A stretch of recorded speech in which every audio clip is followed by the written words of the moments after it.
please abstain from any conduct that would be disruptive or disrespectful.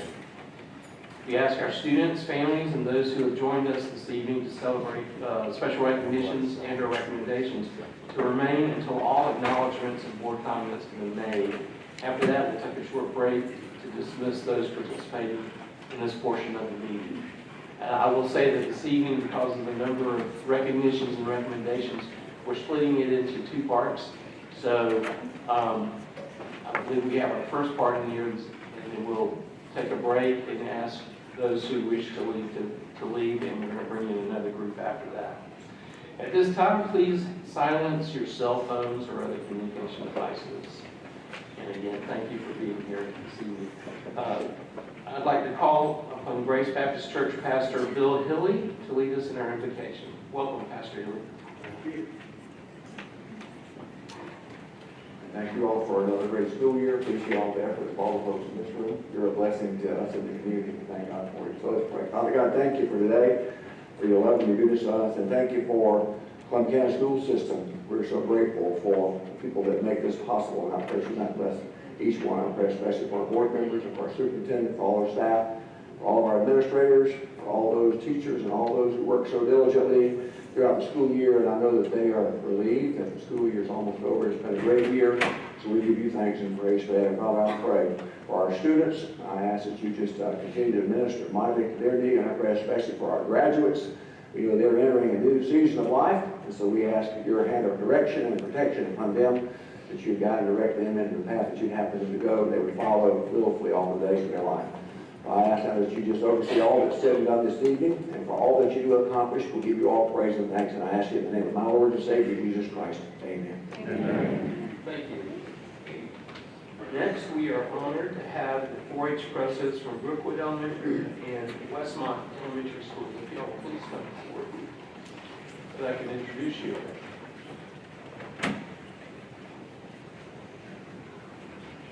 I'll face the audience right there, and when I call your name, if you'll take a step forward, and if you have family members here, if they'll stand so we can recognize you as well. Kasan Al-Nashef, could make it. Ava Bush, Zach Lewis, Alani Scott. Those are 4-H presidents from Brookwood, and then from Westmont, Camilla Castro, Giselle Gonzalez, Angeli Pittman, and Sydney Vincent. Give these presidents a big hand.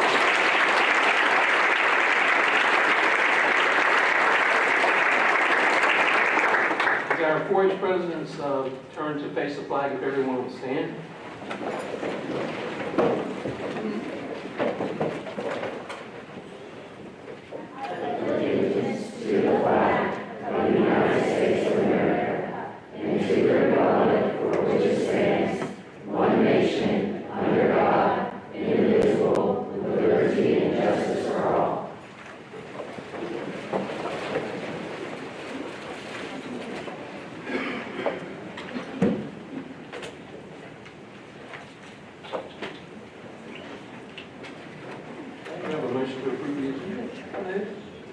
Second. All in favor, raise your hand. All right, our agenda is approved. This time I'll turn it over to Superintendent Funk for special recognitions. Thank you, Mr. Chairman, and good evening, board members, and good evening to all of our special guests. Thank you for being here, and those waiting outside as well. We've got a lot of excitement today, and we're very honored to be able to celebrate with you and celebrate many of the great things that are happening in our wonderful school district. I'm going to introduce the first one tonight. I'm going to ask Dr. Carroll and Mr. Cummings to help me to present these awards. But I'm not going to talk too much because we do have a special guest that came all the way from Atlanta today.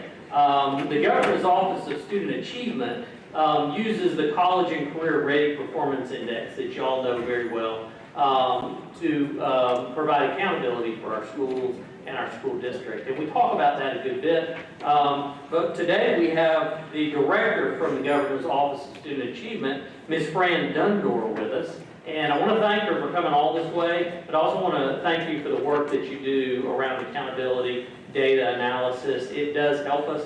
As you know, we're very focused on each one of our students and providing them everything that we can to make sure they're successful. So thank you and GOSA for doing this for our school districts. I know you've got a couple others you're going to do it for, so thank you for taking the time because it's very special to all of us. I'll turn it over to you.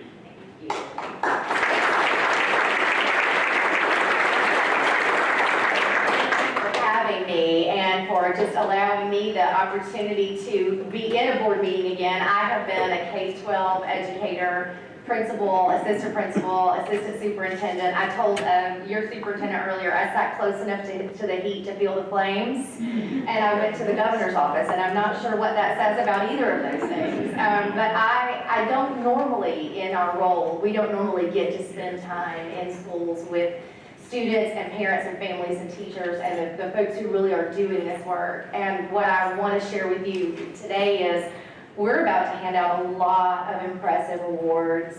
And that is a statement and a testament to the work your district is doing. And when we use the accountability, sometimes that's a negative word. These leaders are accountable to your children.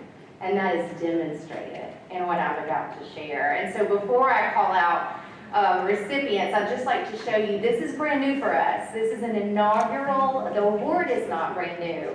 The presentation of this award and the legacy that this gets to carry is brand new. So we have, each school will receive a banner, a certificate, and also, because this won't be the first visit I make to Columbia County, every year after, a ribbon to hang on that banner to show the longevity of this level of accountability and the work that you are doing. And so I just want to recognize and acknowledge that. We have a sample one here, but each principal and school will receive this. And so the first award, and these awards are given out for both greatest gains on that single score, that CCRPI, but also for highest achievement.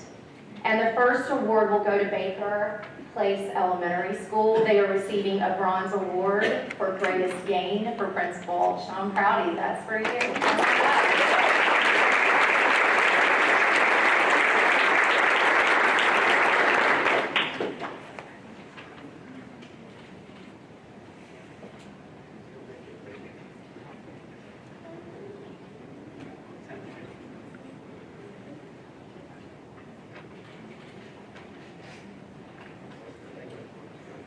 Congratulations. The next awards are for highest performance. And again, I'm going to give us some interjection here. These are based on 3-year trends. This is not a highest performance from last year to the year before. What makes these so remarkable is this is sustained performance and growth. Greenbrier Elementary's Bronze Award presented to Principal Ashley Odom.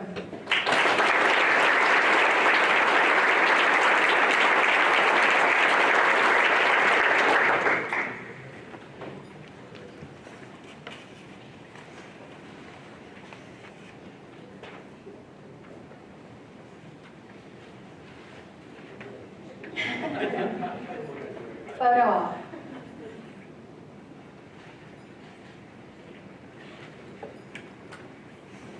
North Columbia Elementary Silver Award, presented to Principal Tanya Gambrell.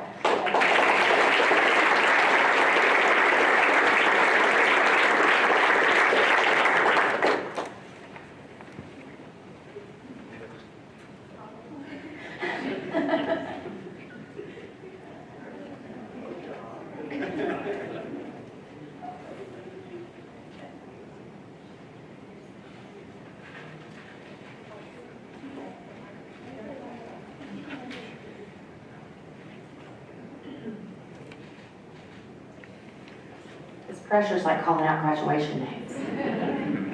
Greenbrier Middle School Bronze Award, Principal Tony Clyott.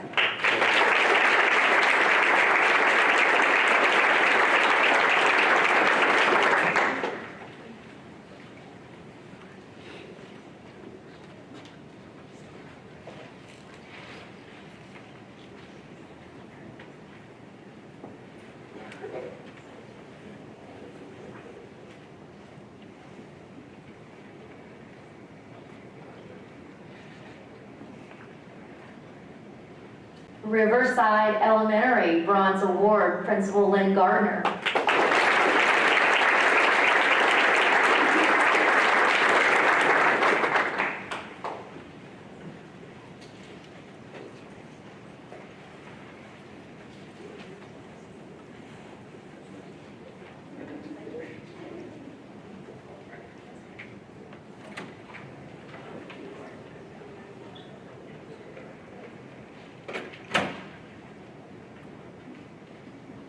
Stallings Island Middle School, Bronze Award, Principal Vicki Carrollton.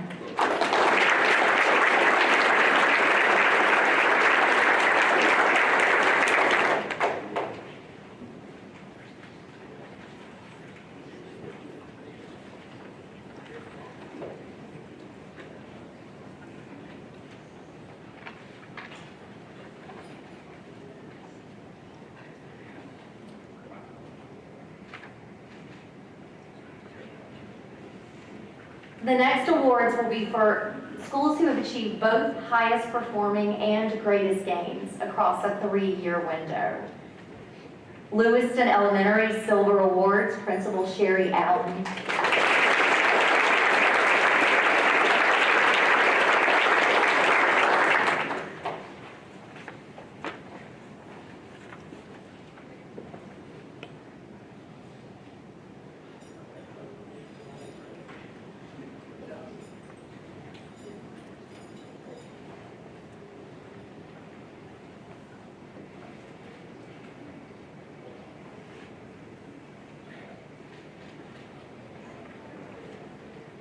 Parkway Elementary has received both a bronze and silver award. Principal Stephanie Winter.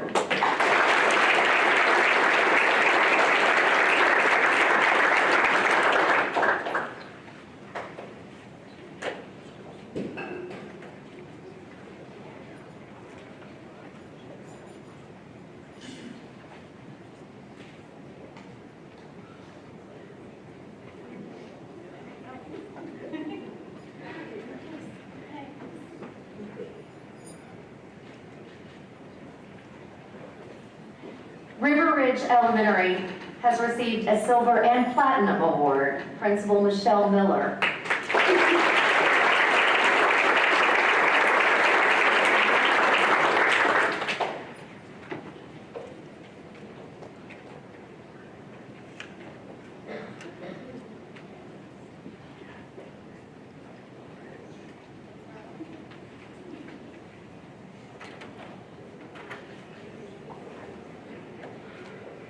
And finally, Stevens Creek Elementary, both a bronze and gold awards. Principal Grace Meyer.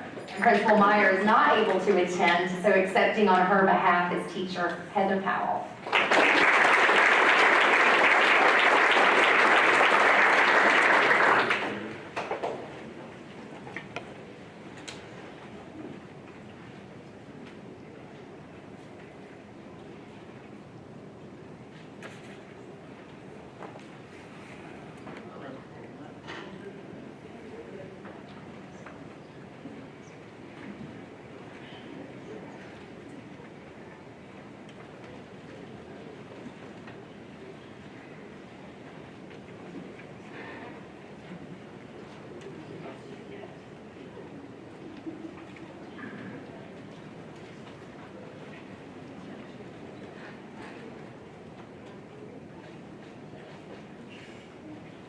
Congratulations.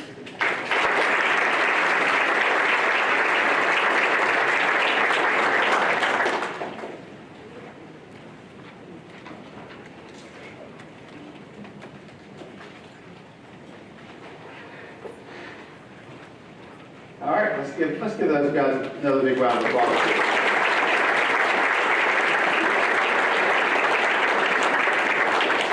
As we continue with our special recognitions, I'm pleased to present the graduates of the 12MAY2026 Columbia County School District Aspiring Principals Academy. Let me tell you a little bit about the Academy. The CCSD Aspiring Principal course is designed for assistant principals that are aspiring to move into the school-level principal position. District APs across all 3 levels are screened for participation in a year-long course that assists in preparing them for the principal role.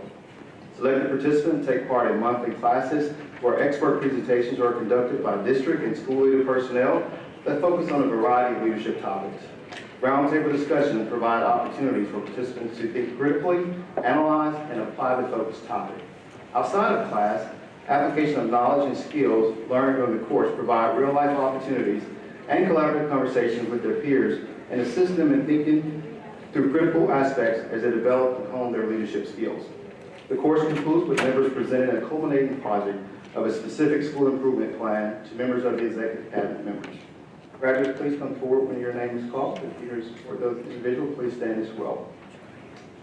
From Grovetown Middle, Marissa Forney.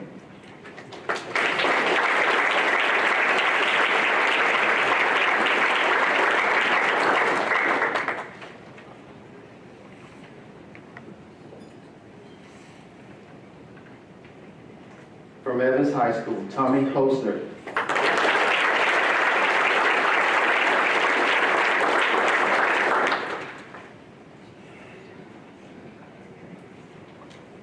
From Cedar Ridge Elementary, and now is the principal for the 26-27 school year, Ms. Whitney Quattlebaum.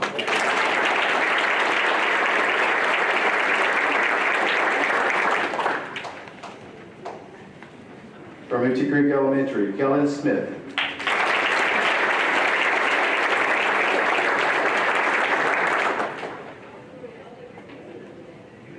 From Grovetown Elementary, Lysandra Thomas Moe.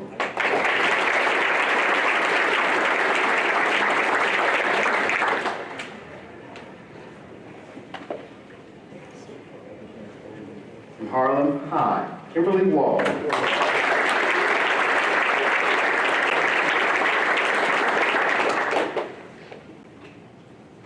From Riverside Elementary, Rebecca Walls.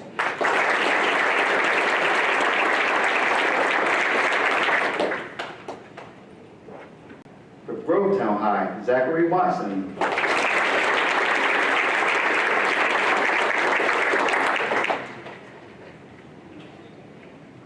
And also the principal for the 26-27 school year from Blue Ridge Elementary, Jessica Williams.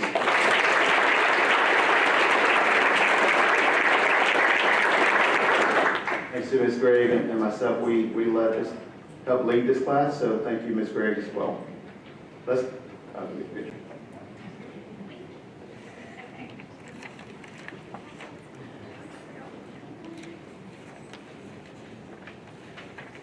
Congratulations to our graduates.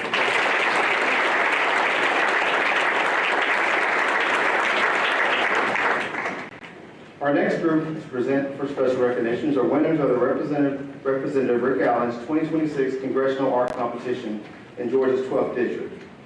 The Congressional Art Competition is sponsored by the National Arts Honor Society and members of Congress. Talented students from across the nation produce original artwork depicting life in their home district. Winners are recognized both in their district and at an annual award ceremony in Washington, D.C. And winning works are displayed for 1 year at the U.S. Capitol. Congressman Rick Allen recently recognized the two 2026 Congressional Art Competition winners from Georgia District 12 at a special reception at his Augusta's office. Students, when your name is called, please come forward to be recognized. Parents and family members here, please stand to support when your student name is called as well. From CBA, first runner-up artist selected was Ariana Brunk.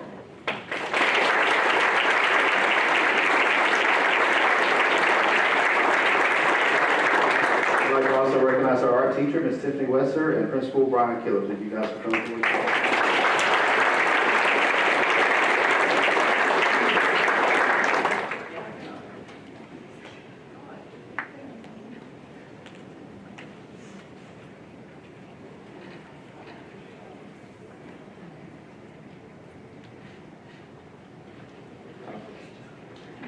From Lakeside High School, the third runner-up artist and recipient of the People's Choice Award was Nadi Patel.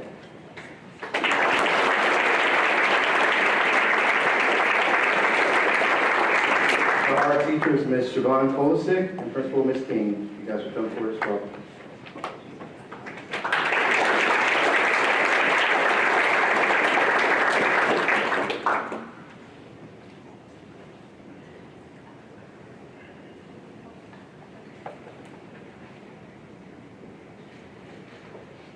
Congratulations to our Congressional Art winners.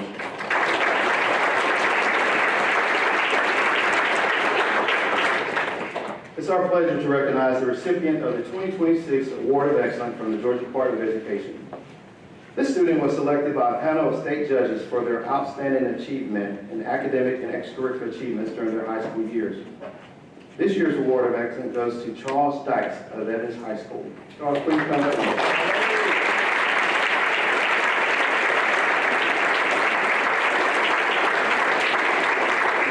Tell you a little bit about Charles. Charles demonstrates exceptional academic achievement and personal qualities that make him an outstanding candidate for this award. With a 3.9 GPA and a class ranking of 31st out of 44 students, he has consistently maintained high academic standards throughout his high school career. He was also a member of the lacrosse team.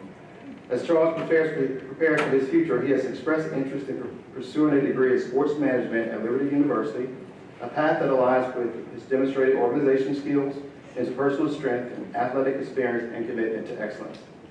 We ask that Charles' teacher, Ms. Alyssa Anderson, if you would please come forward as well as Principal Mr. Wade White and Director Mr. Pritchett.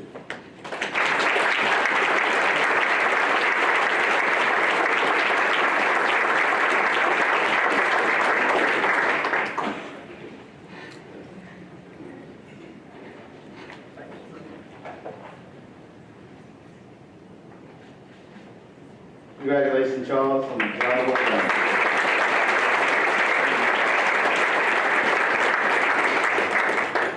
Next, we have the 2026 Georgia Governor's Honors Program finalists from Evans High School. The Georgia Governor's Honors Program is a residential summer program for skilled, knowledgeable, and talented high school sophomores and juniors. The Georgia Governor's Program offers instruction that is significantly different from a typical high school classroom and is designed to provide students with academic, cultural, and social enrichment necessary to become the next generation of global critical thinkers, innovators, and leaders. Students, when your name is called, please come forward to be recognized. Yes, parents and family members, please stand when your student's name is called. Brianna Cannon, finalist for Agricultural Research, Biotechnology, and Science.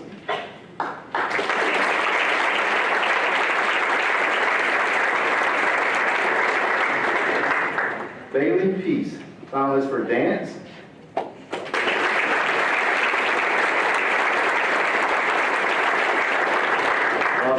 Bailey will participate in the Georgia Honors Program Dance category this summer as well. I'd like to also recognize their advisor, Mr. Andrew Romiak and Michelle Wayhauser.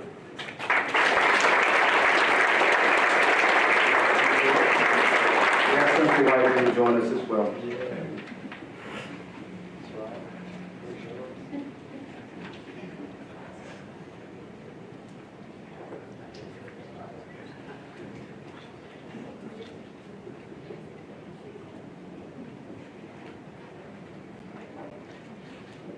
Congratulations, Brianna and Bailey.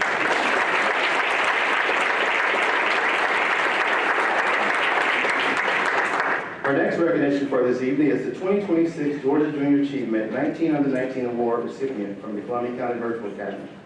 Junior Achievement of Georgia focuses on high-impact middle school and high school programs that drive long-term outcomes in the areas of financial literacy, career readiness, and fostering the entrepreneurial spirit.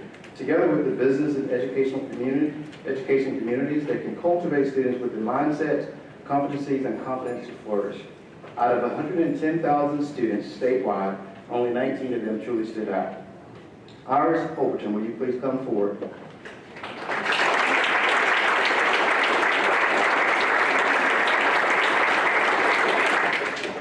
Iris was nominated by her advisor, Ms. Tiffany Wesser.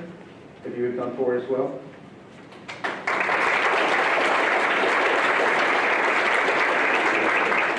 As a 19 Under 19 honorary, I'll tell you a few things. Iris will receive a $500 scholarship to support her future education. She will be included in the official J8 of Georgia 19 and Under magazine and invited to attend the J8 Northeast Georgia Business Hall of Fame Gala in February of 2027. That's worthy of a round of applause.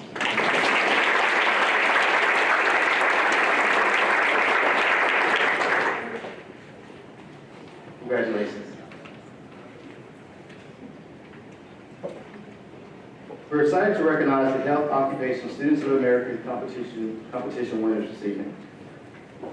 The Georgia Health Occupation Students of America State Leadership Conference represents competitive excellence for aspiring healthcare professionals in the state. They provide powerful instructional tools, recognition, leadership, networking, scholarship, and connection to the healthcare industry. Held annually, over 6,000 students attended this year from counties all over Georgia to compete in more than 50 different healthcare-related events. To compete at the state level, students must place in the top 5 in the region to qualify for state. These students went above and beyond by placing in the top 3 in their event based on their written and skill-based tests, and will be given the opportunity to compete at the International Leadership Conference in Indianapolis in June 2026.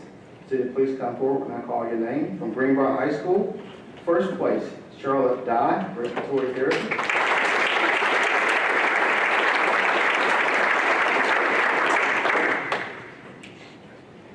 Catherine Fagan, patient care technician.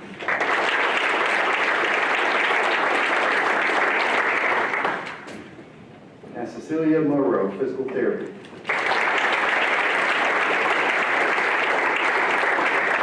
Second place from Greenbrier High, Isabella Best, clinical nursing.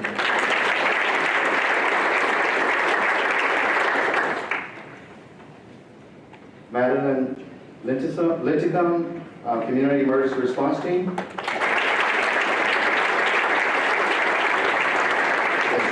Sorry. And Elle Pasquale, dental science.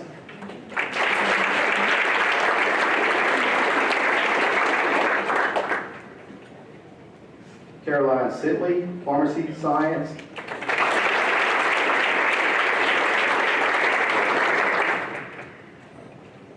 And Blake Summers, community emergency response team.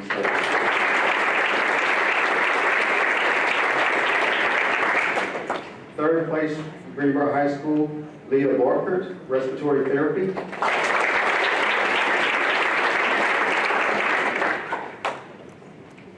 And Lily Romanelli, medical assistant.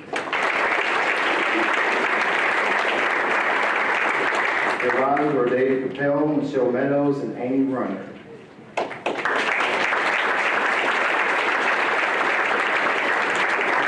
To join us as well.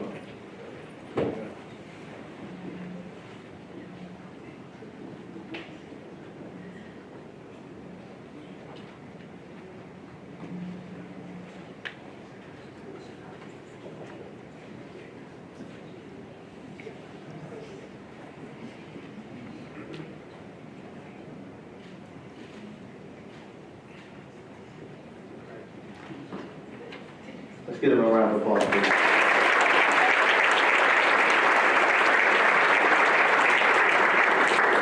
From Lakeside High School, second place, Charlotte Giesen, sports medicine, health professional events.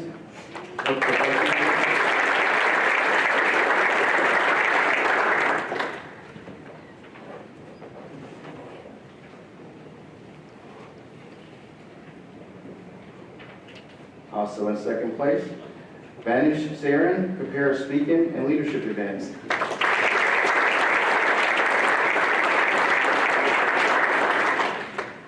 In third place, Aru Gupta, research poster leadership events.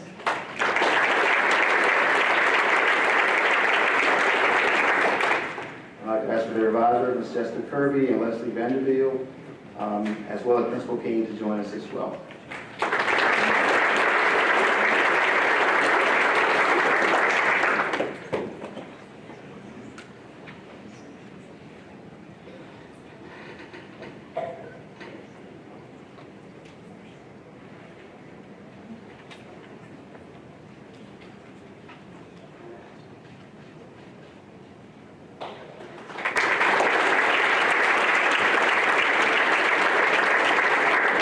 This time, I'd like to ask our Chief Human Resource Officer, Mr. Tony Wright, if he would join Dr. Flint to recognize, as we recognize the Margaret Rogers Scholarship Award.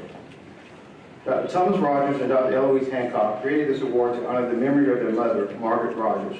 Ms. Rogers was a medical secretary for the VA Hospital in Augusta for 9 years before beginning her career as a teacher in the Columbia County School District in 1956. She retired in 1983 as the Associate Superintendent of Instruction with the Columbia County School District. We awarded the first Margaret Rogers Scholarship in 2011. To both recipients, please come forward when you are called and remain until a photo is taken. Family members who support these individuals, please stand as well. We invite principals to come and be recognized with the winners as well. The winners of the 2026 Margaret Rogers Scholarships are Nicole Boyett from Greenbrier Elementary School.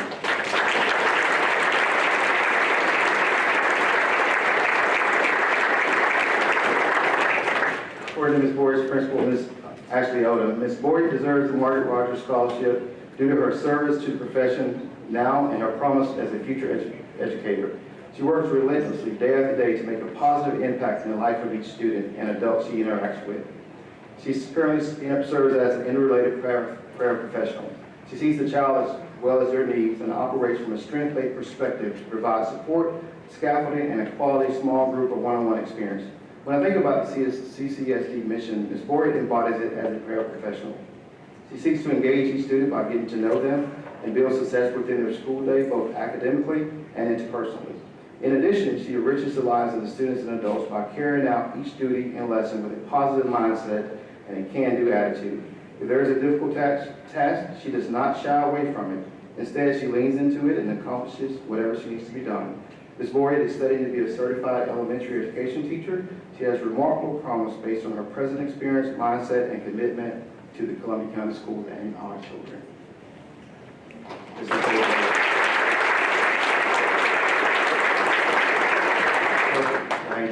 Our second recipient is Ms. Cheryl Martin from Parkway Elementary School.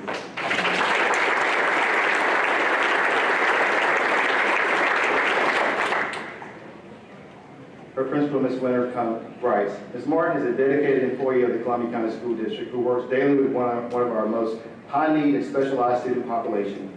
She has served in this role for more than 5 years and consistently demonstrates exceptional commitment, professionalism, and compassion in her work with students and colleagues. Through strong collaboration and teamwork, Ms. Martin has built meaningful, trusting relationships with students and staff. These relationships allow her to provide targeted instructional and behavior support that promotes students' growth, independence, and success.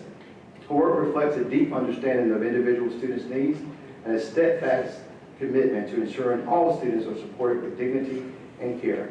Ms. Martin volunteers in the community as a cheer coach for children with special needs, extending her commitment to advocacy and inclusion beyond the school setting.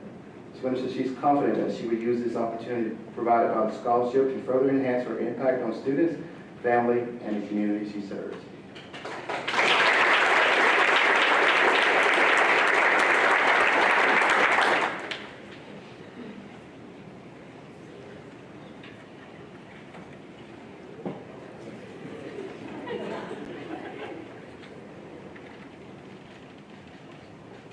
Congratulations.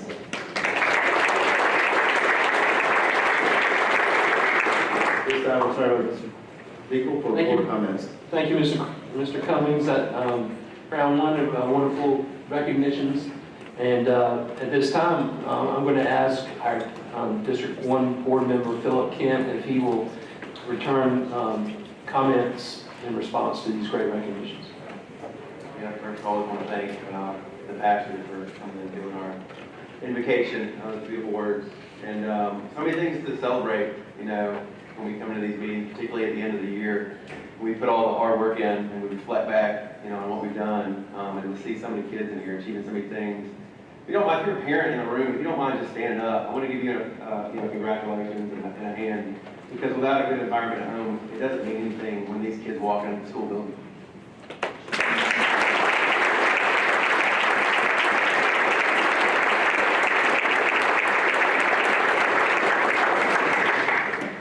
Just want to thank Ms. Fran for coming in and really memorializing the day with banners and to recognize all the great accomplishments. Particularly the fact that, you know, we look at 3 years running on these things and we show the consistency is a big deal. And I know we're going to continue to do that. We've got a great district. With that, any other comments? I want to thank our 4-Hers. Always an honor to have our young leaders here to lead us in the Pledge of Allegiance. Thank you, Mr. Kent. Ladies and gentlemen, thank you for coming and letting us recognize your students, and because it inspires our board and you know, we just, it makes us feel really inspired and empowered. So at this time, we're going to take a short break, and anyone who would like to leave, you can exit this way. If you'll do it quickly and quietly, we have another group that's going to be coming in.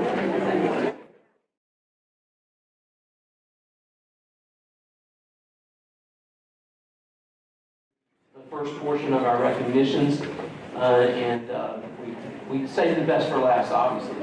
Right? Okay. So I'll turn it back over to Mr. Cummings. Thank you, Mr. Speaker. We'd like to continue our special recognitions with our military students from Grovetown High School JRTC Co-Ed Drill Team. On March 28, 2026, Grovetown High School Drill Team participated in the Georgia State competition at Griffin High School. They placed top 3 in 5 events out of the male and female co-ed unarmed platoon, armed platoon, unarmed squad, and armed squad. There were a total of 73 schools that participated in this year's competition. Also, the Grovetown High Raider team also delivered an encore performance, earning an impressive 3rd place overall finish. This achievement marks a historic milestone for the program, as it is the first time the team has qualified for the national competition. On May 1st, several of these cadets competed in the National Drill Team Championship in Daytona, Florida, alongside 85 schools from across the nation, including teams from Hawaii and Guam, with a total of 107 teams participating. The Warriors female platoon earned the highest placement among all Georgia schools in the unarmed division. Students, when your name is called, please come forward and be recognized. Parents and family members, please stand when your student name is called. We're going to ask the instructors when I call you if you would just remain up front, because we're going to do several groups of pictures. We'll make sure you guys are in those respective groups. So first, I'd like to recognize the instructors. First Sergeant retired Curtis Morrow Jr. Please come up.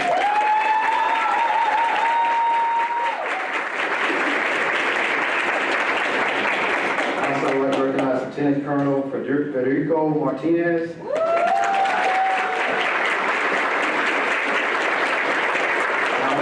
First class Anthony Williams.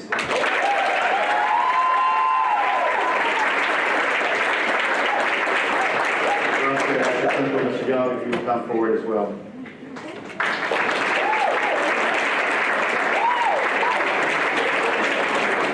All right, so let's start with our first place in the state female armed platoon. Takia Moman, the commander.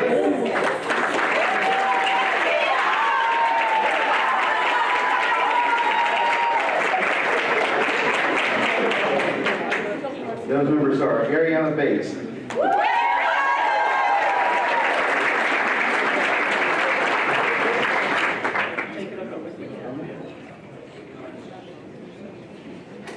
Maya Bayo.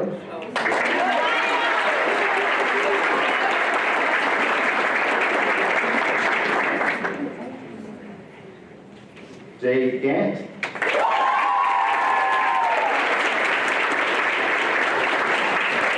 Harrison.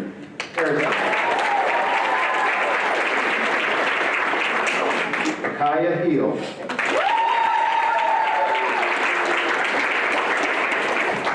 Aubrey Marshall.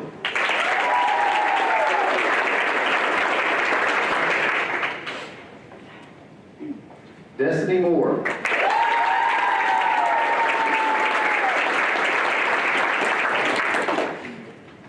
Divine Odo.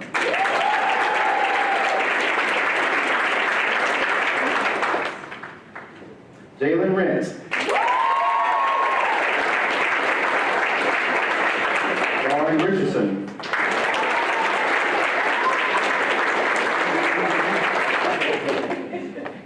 Michaela Slater.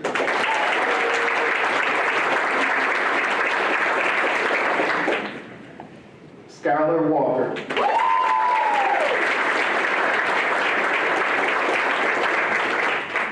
Before we take this picture, I also want to recognize the first place in the state female unarmed squad. Also the commander, Amaya Bayo. Bio.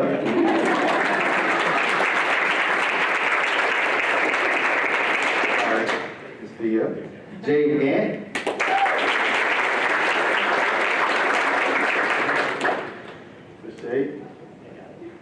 Mara Harrison.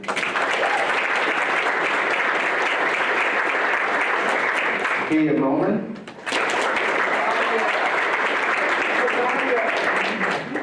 Aya. Devon Oda.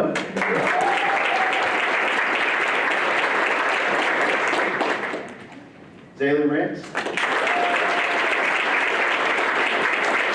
And Michaela Slater. First place.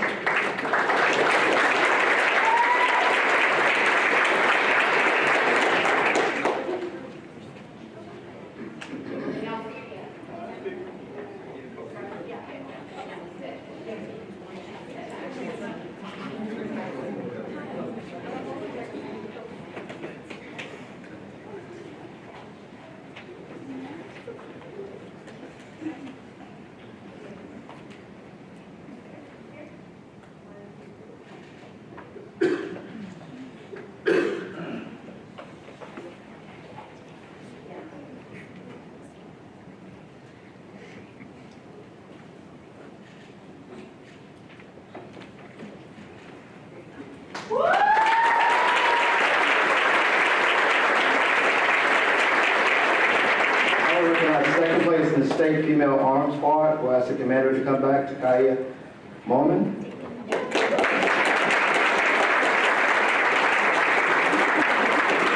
Yes, the instructors, you guys remain up front, please. Sorry. Ariana Bates.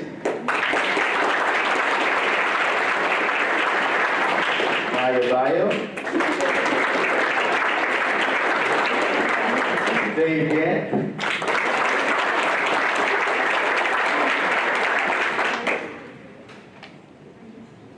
Mara Hairston.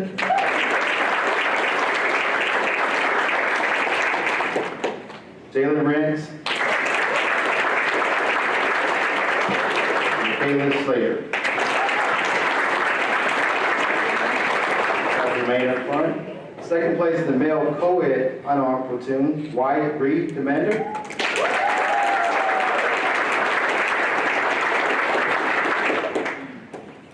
Noah Brown.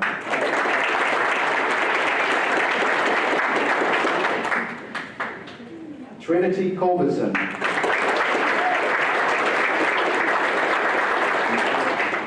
Alexander Cologne.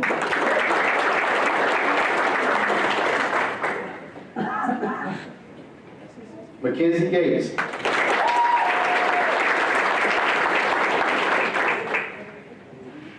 Jocelyn Graham.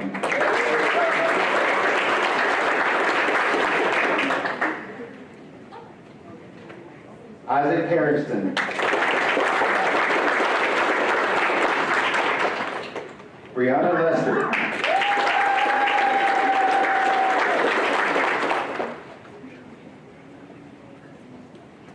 Gianni Morales.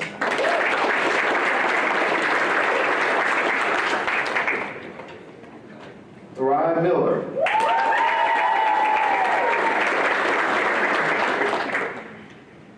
Jaden Pichardo.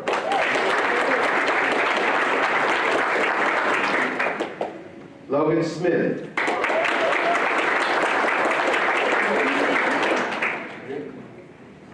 Jake Tilson.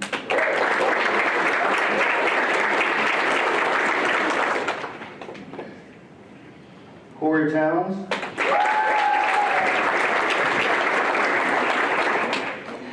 Tyler Warner.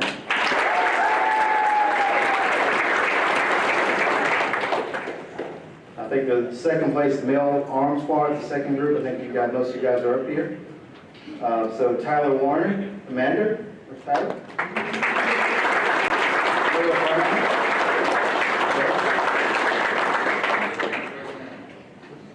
Alexander Cologne. Ryan Morales. Eugene Pichardo. Wyatt Reed. And Logan Smith.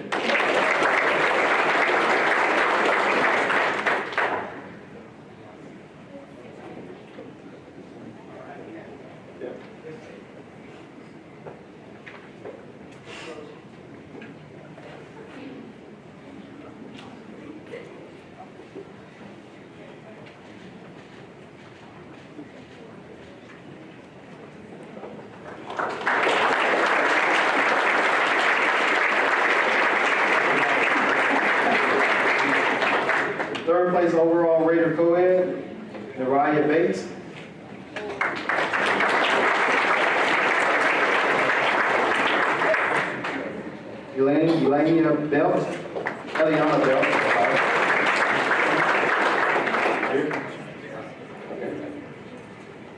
All right, she's coming. Noah Brown.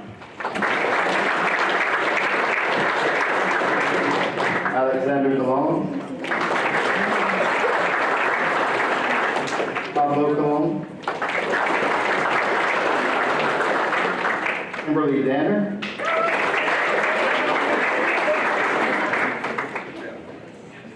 Edwin Domiskin.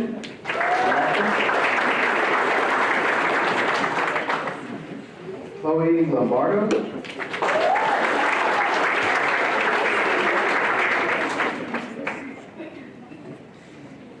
Sani Mohamedani.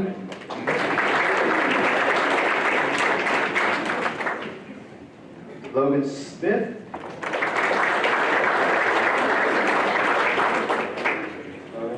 Chloe Tanzil. Ariana Walker.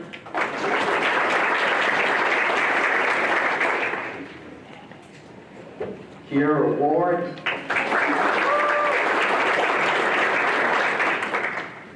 And Ariana Washington.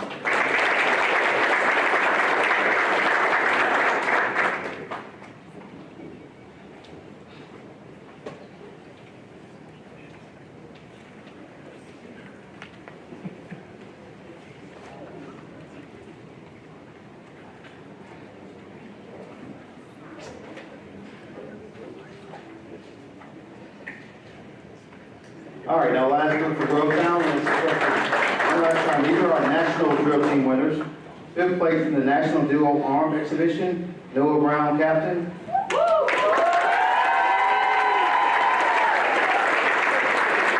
Dave Carter.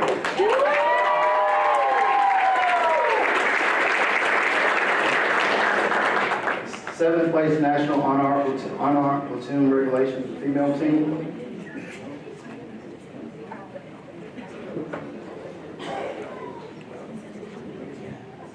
Okay. Amaya Bayo, commander.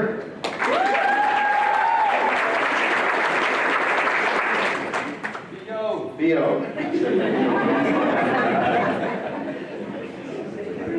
Jay Gant.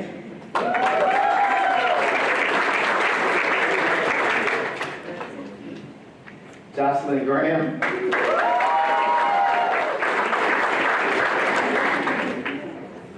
Mara Harrison.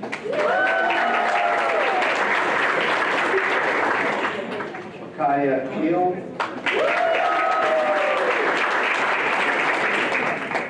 Mariah Miller.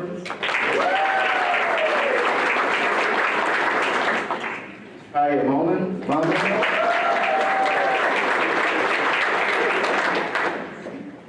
Destiny Moore. Dalen Rentz.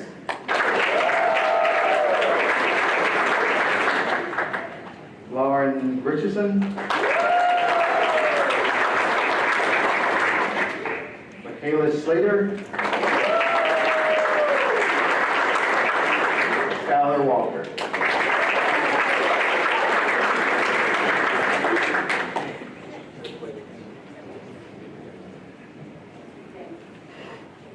Did I call Divine Odell? Okay.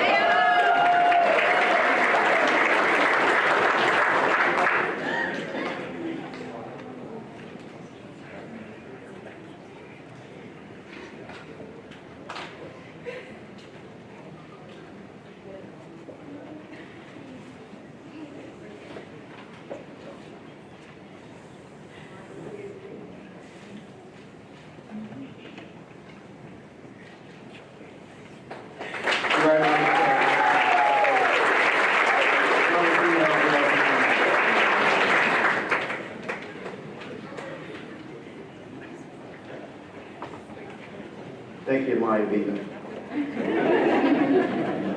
Now, next we are pleased to recognize students from our Greenboro High Navy JRTC academic team. Area 7 Academic Brain Ball Championship is a final competition between 24 teams from Georgia, South Carolina, and parts of North Carolina that competes against each other, answering questions from all 4 naval science curriculums and cadet manuals. along with a multitude of random trivia questions. The A team defended their title in the Area 7 Championship for the second year in a row, and the B team also repeated their second place title for the second year in a row. This year, A team also competed at the national level recently in Daytona, Florida, against other NJROTC championship teams from around the globe, and came away with a 10th place finish. Instructors, please ask you to come forward and remain until all the photos are taken. Instructor is Chief Warrant Officer III, John Singleton.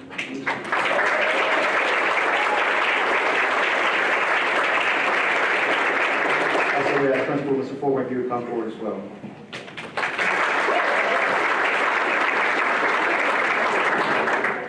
First place, Area 7 Academic Brawl 18, Eve Neverez.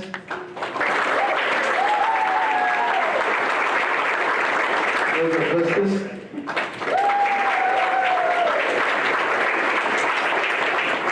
Emil Soto. Alex Fowl.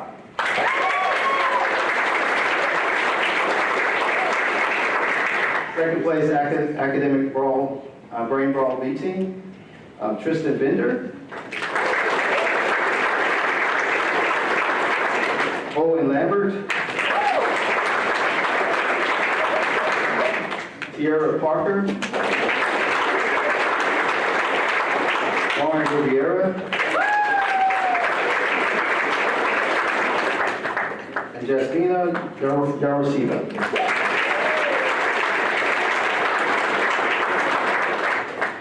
And the 10th place national team winners, also is Tristan Bender,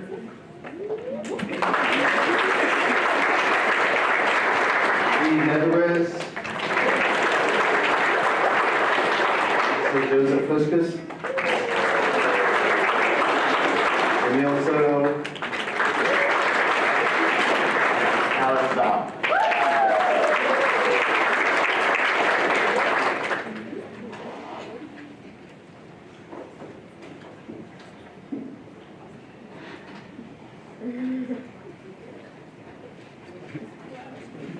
Congratulations to our Green Ball.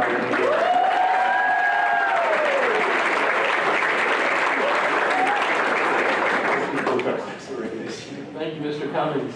I've asked our District 4 board member to respond on behalf of the board to these great students and their accomplishments.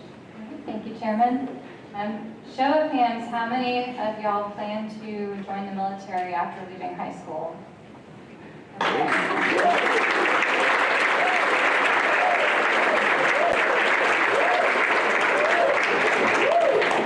I figured there might be just a few, so thank you in advance for your service. That really speaks a lot. You know, the military teaches to be in the right place, at the right time, in the right uniform, and you will go far in life, right? It's that notion of self-discipline. And from my experience in the military, I just add to that Colossians 3:23, whatever you do, work as if you're working for the Lord. So as you go out in the world, your self-discipline that you've shown, bringing you this far, continue to hold yourself to that higher standard. And just for tonight, thank you so much for all the work that went into getting here, that self-discipline, that training. Parents, thank you for all the runaround that it takes to get your children where they need to go. Administrators, our schools, our district, all of this is so much teamwork to get to these shining moments that we get to experience together tonight. So I just want to say a huge thank you to everybody, but especially our JROTC and just everyone who's working so hard to get here. Thank you.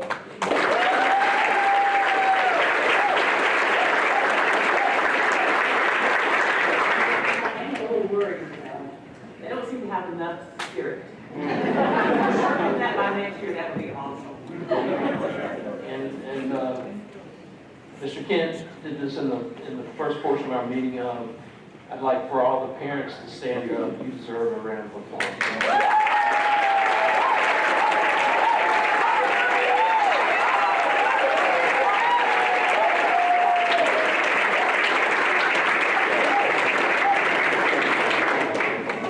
Ladies and gentlemen, thank you for coming tonight and allowing us to learn and hear about these great accomplishments and to celebrate you. At this time, if you'd like to leave, you can exit to your right. You'll do so quickly and quietly. And I'm not making you think you're welcome. Good evening, everyone, and thank you for joining us. This is the portion of the meeting where we get to celebrate special recommendations for leadership positions in this district. We're very thankful for these individuals seeking to go into leadership and are looking forward to their work across our school district. I'll start out, and I'd like to call forward our candidate for Greenbrier High School Assistant Principal position, Ms. Amber Benton.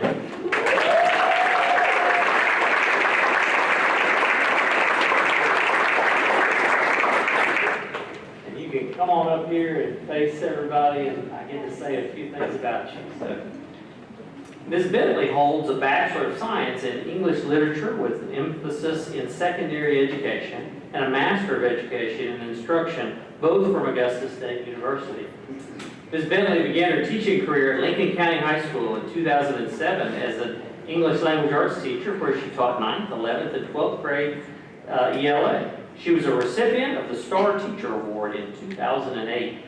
In 2012, she transferred to Lincoln County Middle School, where she continued as an English Language Arts teacher. In 2013, Ms. Bentley accepted the position as an ELA teacher at Greenbrier High School. In 2019, she was honored as a recipient of the Golden Apple Award. In 2022, Ms. Bentley became the Teaching as a Profession teacher at Greenbrier High School, where she also led district curriculum development for teaching as a profession. That same year, she accepted a position as an instructional specialist, a role in which she currently serves. Ms. Bentley has served or led numerous district advisory teams in gifted, AI, next-gen cyber, and school improvement. She completed the Columbia County School District Aspiring Leaders course in 2025.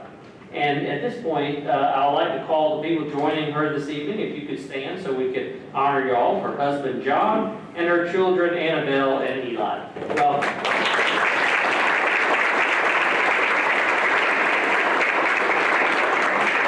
Board members, I present to you our candidate for Greenbrier High School Assistant Principal, Ms. Amber Benton.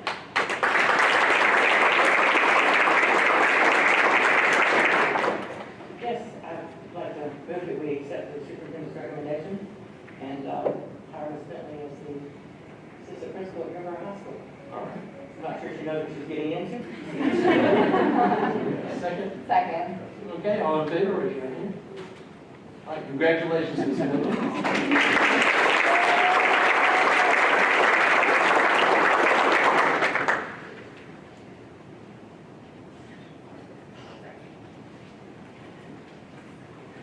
I'll call forward our candidate for the Harlem High School Assistant Principal position, Ms. Erica Wilson.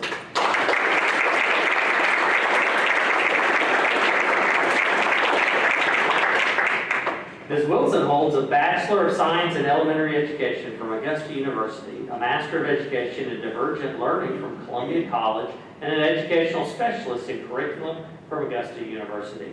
She began her teaching career at North Augusta Middle School in 2002 as an ELA Social Studies and Gifted Connections teacher. In 2007, she accepted a position as a 5th grade ELA and math teacher at Greenbrier Elementary School. In 2008, Ms. Wilson transferred from Grovetown Middle School, where she served, to Grovetown Middle School, where she served as a Language Arts and Social Studies teacher and was later promoted to their Intervention and Instructional Specialist, a role in which she served for 3 years before returning to the classroom this past year. She completed the Columbia County Aspiring Leaders Academy course in 2026, and Ms. Wilson was named the Teacher of the Year in 2004 while at North Augusta Middle School, and was just recently named 2026 Teacher of the Year for Grovetown Middle School. Joining Ms. Wilson this evening, if y'all would stand, her husband Matt, her son Nolan, and her parents Stephen and Gail Rydell, and her in-laws Mike and Don Wilson. Thank you all for joining us.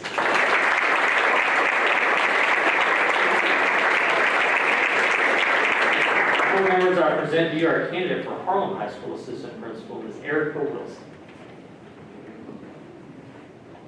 I need help here. Motion to approve the recommendation. Second. All right, all in favor, raise your hand. It's unanimous. Congratulations.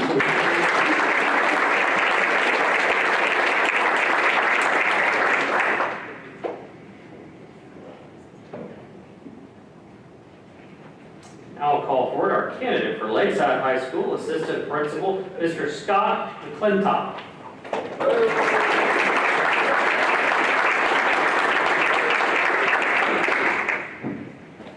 Mr. McClintock holds a Bachelor of Science in Criminal Justice from Augusta University, a Master of Education in Emotional and Behavioral Disorders from Augusta University, and an Educational Specialist in Educational Administration and Supervision from Lincoln Memorial University. Mr. McClintock began his career in 2003 as a special education teacher at Westside High School, where he taught for 6 years. In 2009, he was named the assistant principal of Westside High School. Nearly 4 years later, he was selected as the principal of Westside High School. In 2016, he was named the principal of the Academy of Richmond County, where he remained for 2 years. He was selected in 2018, he was selected as the assistant superintendent of Area 3 for the Richmond County School District. Mr. McClintock currently serves as the Director of Athletics for the Richmond County School System, and we're pleased to recommend him this evening. Joining Mr. McClintock this evening, if y'all would stand, are his wife, Jennifer, and his sons, Evan and Ty. Thank y'all for being here.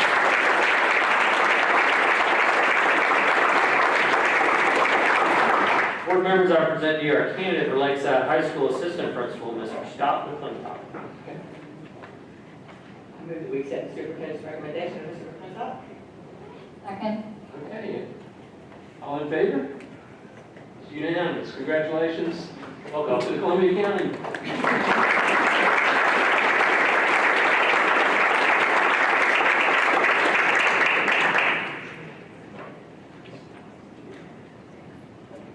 I'll call forward our candidate for Cedar Ridge Elementary School Assistant Principal, Ms. Heather Thigpen-Stefani.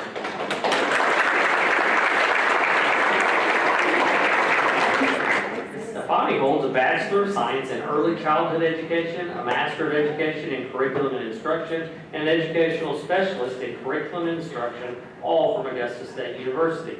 In 2012, she began her teaching career at Brookwood Elementary School, where she taught pre-K, kindergarten, and first grade. In 2017, she accepted a position at Uchi Creek Elementary as a general education teacher, in which she served as an EIP teacher, ESOL teacher, and a behavioral specialist. In 2023, she was promoted to the role of instructional specialist, where she has served since. Ms. Stefani completed the Columbia County Aspiring Leaders Academy in 2024. She's also a graduate of our very own Harlem High School. Joining Ms. Stefani this evening, if y'all wouldn't mind standing, her parents, Linda and Timmy Thigpen, and her children, Mason, Macy Lynn, and Lainey Marie.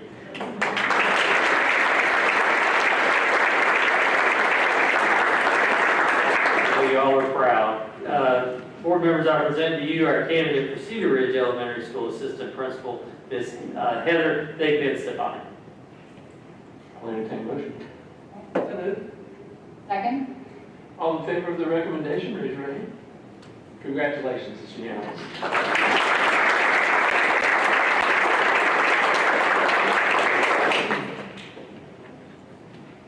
Ms. Quattlebaum's been busy, and so I'll call forward our candidate for Cedar Ridge Elementary School Assistant Principal number 2, Ms. Brittany Brown.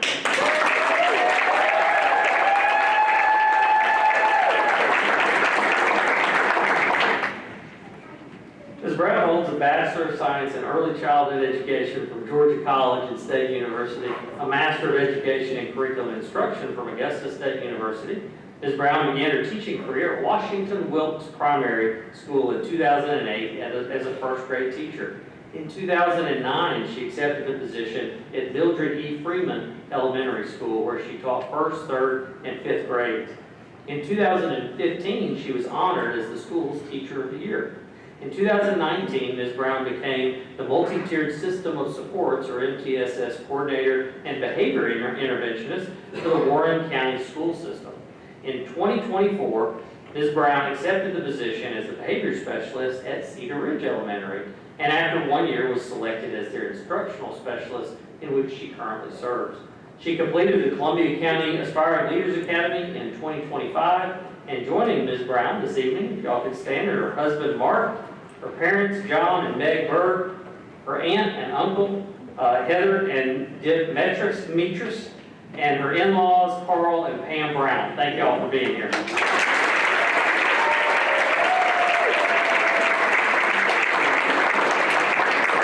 Board members, I present to you our candidate for the Cedar Ridge Elementary School Assistant Principal, Ms. Brittany Brown.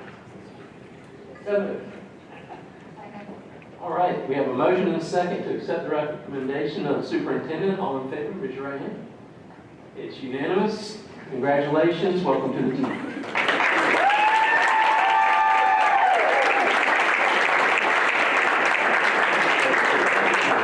Board members, that completes our record.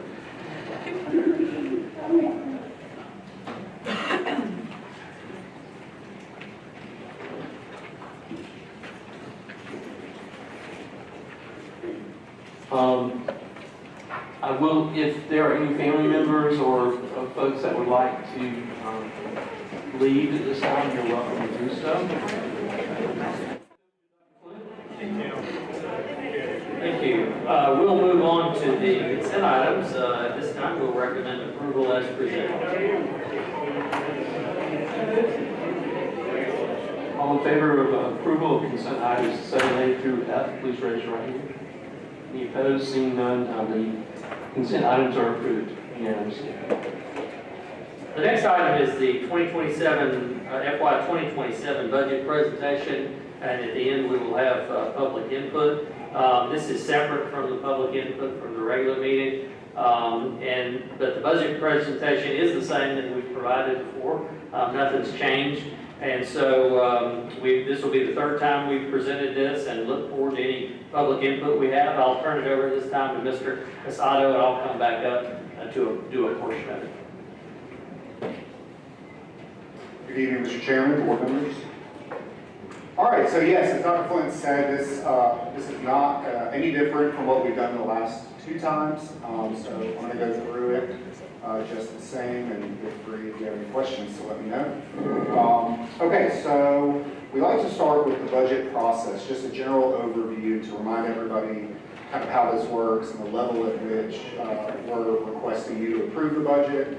So the Board of Education approves the budget at the legal reporting level to the state, which is at the expenditure function and revenue source level. So that's when we get to the big spreadsheet, those are the levels that you'll see there. We manage, as district personnel, that budget within the board's approved numbers.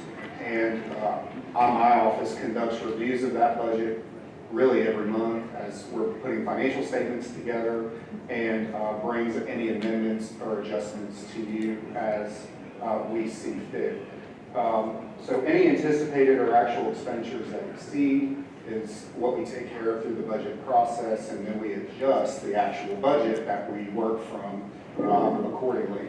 And again, a budget amendment process is just a good internal control process to make sure we're communicating and getting your approval to change the budget that you adopted originally.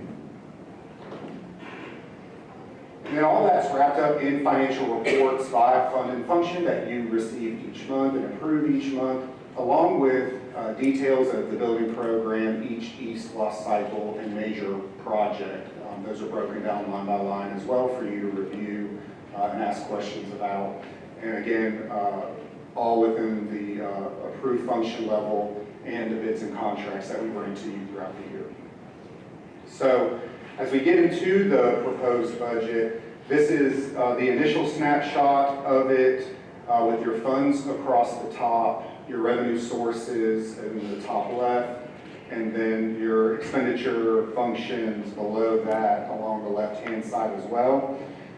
Just as a reminder, what's already incorporated in here is a 3% growth in property tax revenue. We don't yet know what the digest will look like, haven't received information on that, but that'll be a separate conversation when we get there. Just put kind of a conservative placeholder there for budget purposes.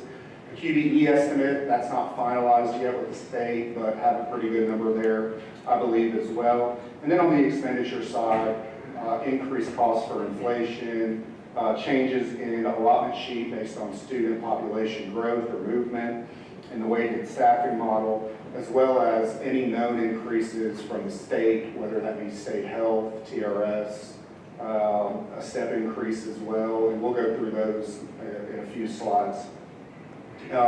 And that's what's all built into the general fund column.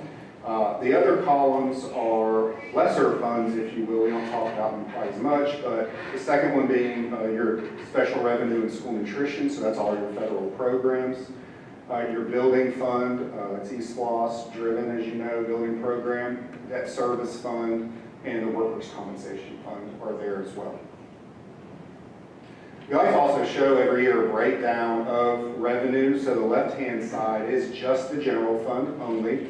And just like in years past, local revenue hovers around 40% and state revenue around 60%. That has not shifted significantly in past years when you compare it to past years. So that distribution has stayed relatively the same. When you combine all the funds together, that's the right-hand side. It does shift a little bit because you brought in all those federal programs, school nutrition, and so you can see the distribution of local, state, and federal revenue there as well. Okay, so talking about specifically the general fund, we like to show per pupil expenditure every year kind of as a point of reference. So this was last fiscal year, 2025. And so I'll just go through these numbers. I pull all these numbers from a big state spreadsheet that's out there. This is not me doing math. I just take the state's information that they put out there and create this. So last year we were 15th out of 180 districts. When you look at total FTE reported on the allotment sheet, so essentially we're the 15th largest school district from an FTE perspective. As a percent of our budget, we spent, we were 6 out of 180 of what we spent per FTE on instruction, so that's a good thing. We spent the 6th most, if you will, on instruction, which is where resources, you know, should be. 178 out of 180 on per pupil services. Last in the state on general administration, which is superintendent's office, a lot of the offices you see here that are housed in this building, but some others as well. And so when you look at total per pupil expenditure per FTE, we were 174th out of 180, meaning only 6 districts in the state spent less per FTE than we did. And when you look at all those districts, they're smaller, they have 5,000 FTE.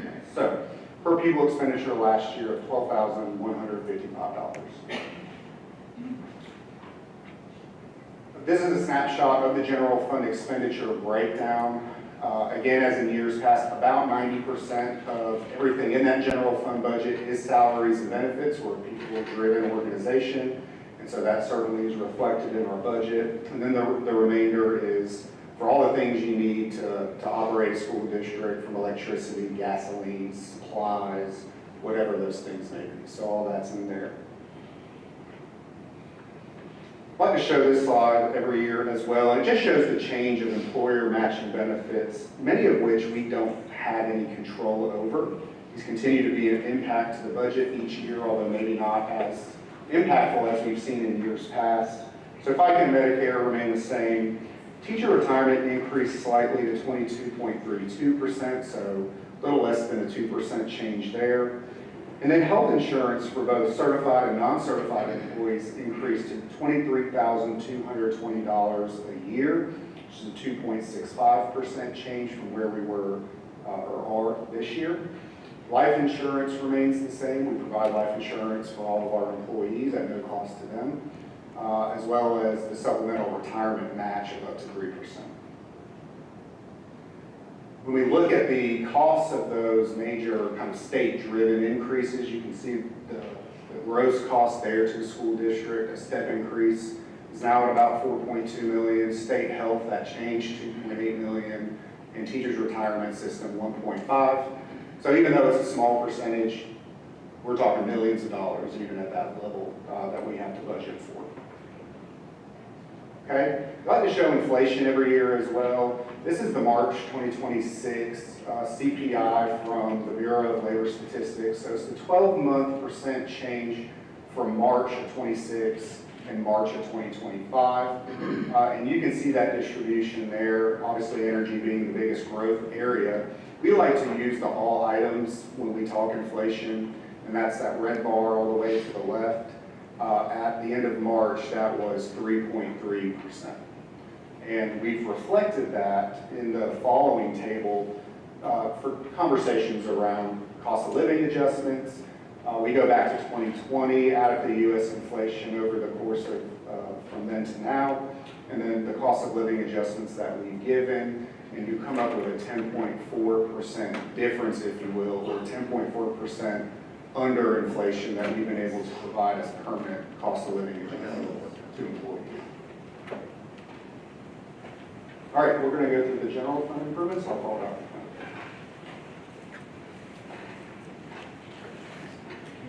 Thanks, Mr. Sato. We have gone through this in detail. I'll take a few minutes to talk about some of the improvements that we're suggesting.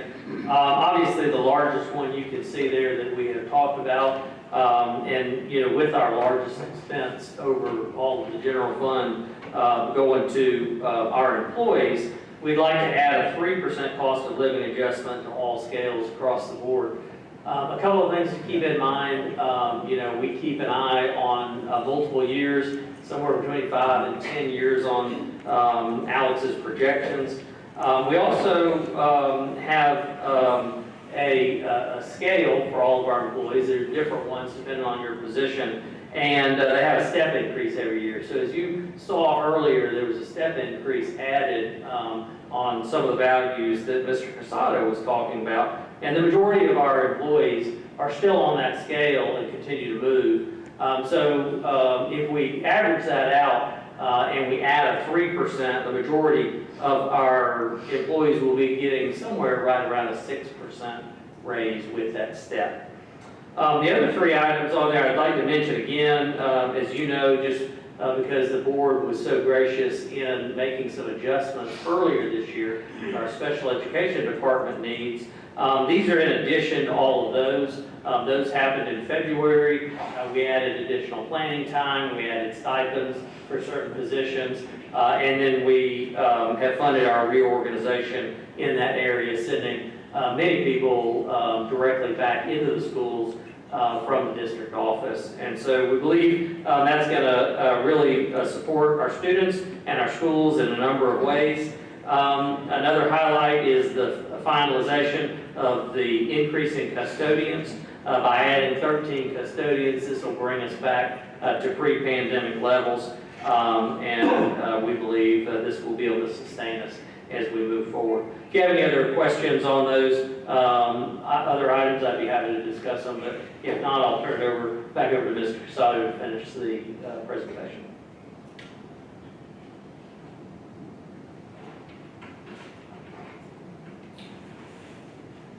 This next slide is the same budget snapshot you saw at the beginning of the presentation, with the exception of us adding in lump sum the needed improvements at the bottom of the general fund column. So you'll see that 10.6 million that corresponds with the previous slide, as well as an increase in the special revenue and school nutrition funds of $660,000, which we'll get to here momentarily. So when we look at school nutrition, this is the history of the fund balance for that program going back to the 21-22 fiscal year. As a reminder, on the other side of the pandemic, school nutrition benefited financially from that because all meals were no charge to any student, no matter their free and reduced status.